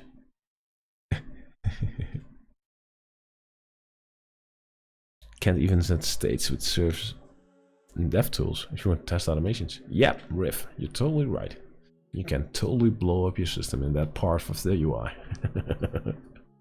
You can make everything misbehave like you want. My Home Assistant notifies me when it switches my Fire TV to Twitch, so I don't miss it. Oh, cool, Gary.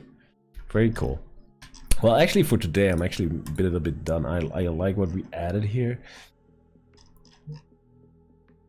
I like what I added. I like this list he created. There's some really refreshing new stuff on it. And like all kinds of subjects, like freaking everywhere. I have a couple of ideas of things I want to do this year, which I'm not going to share yet. I got some cool things. Like not per se like building stuff, but doing things. I want to do a couple of things this year. Well.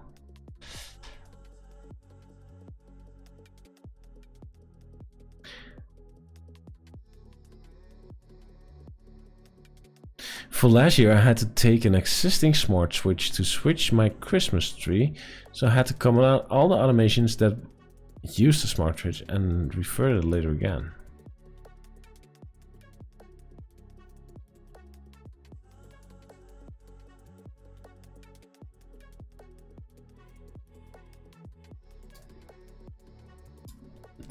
I myself never realized. Oh boy. Going to go. Thanks for the stream, Frank. Looking forward to 2020. Yeah, me too, mate. Thank you for tuning in. So where do you want to start on a big old list? I don't know. I seriously do not know.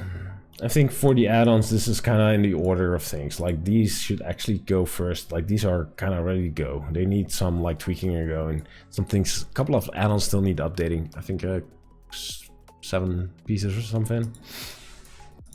And then Thea and Getia, these are, this one is built partly, this one is built partly. Oh, same thing. I actually built it and I need some tweaking, but it should like almost be ready to go. Some notes, something for notes or something. So add-ons absolutely a thing. My home automation is a thing. I think I should mix it up. Like do all these things together, and besides that I have to work. It's now my job. So I would really for Nabu Casa, I will probably dive into more things for the website as well. And maybe some other parts. I don't know yet. For the website, for example, this week I built syncing with the code base, so we can now start syncing up data from the code base into the documentation. So basic things like titles, code ownership, does it support configuration flow, is now all read from the code base and then written into the documentation automatically. So I'm now going to try to extend that for other things, but yeah, so those are things that I'm working on. Like besides this, I still have to work as well, right?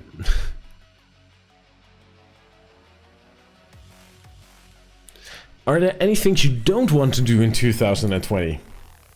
No. You know what I absolutely am going to do in 2020? In this year? Absolutely, like big, high on the list that is not going to be skipped, and that's a promise.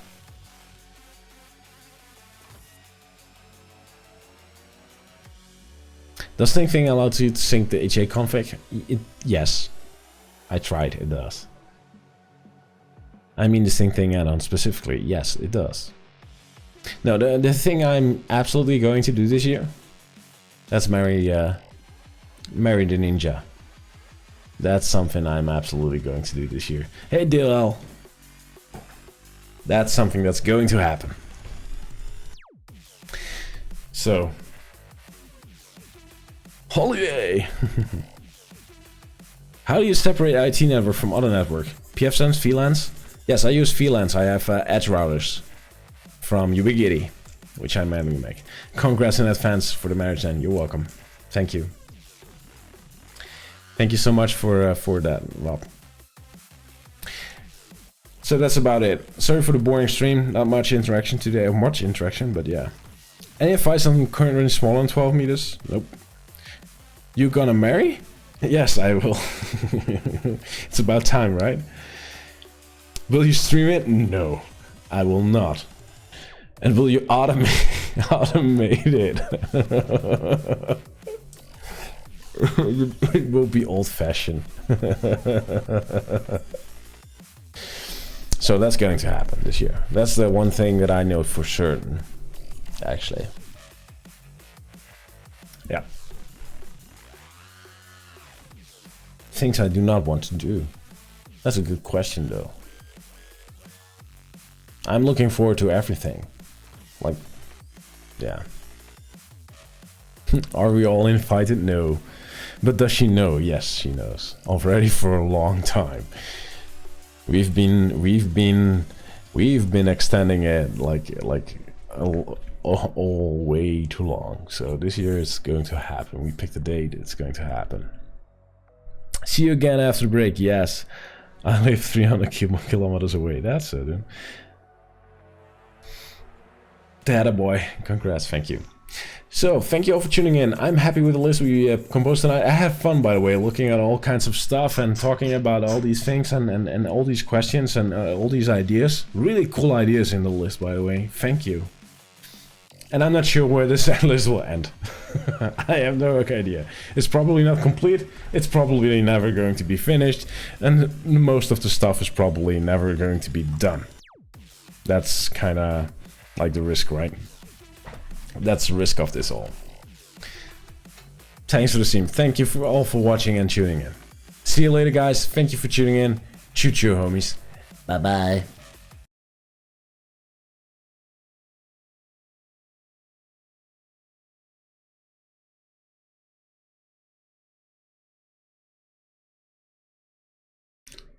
I just noticed that the end screen is not functioning well. I should see an animation or something. Not happening. So you have to do without that. Let me still start in some music. Let me get a nice little tune in here for you guys to go out with. See you later.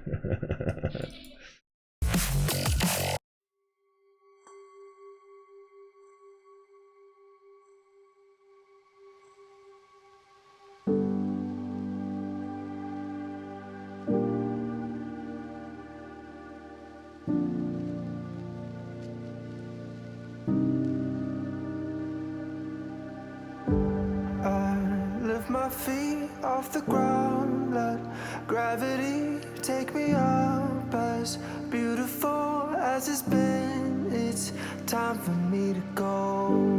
I wanna sail away, I wanna feel the weightlessness of my soul.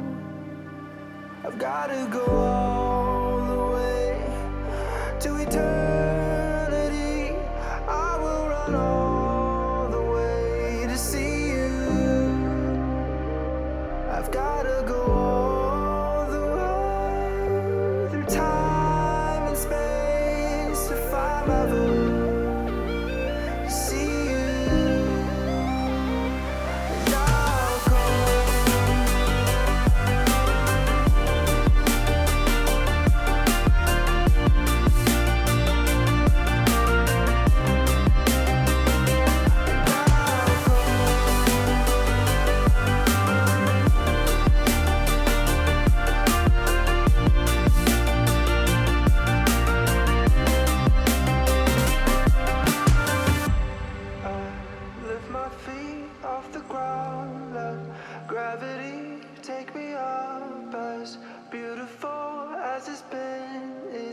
Time for me to go.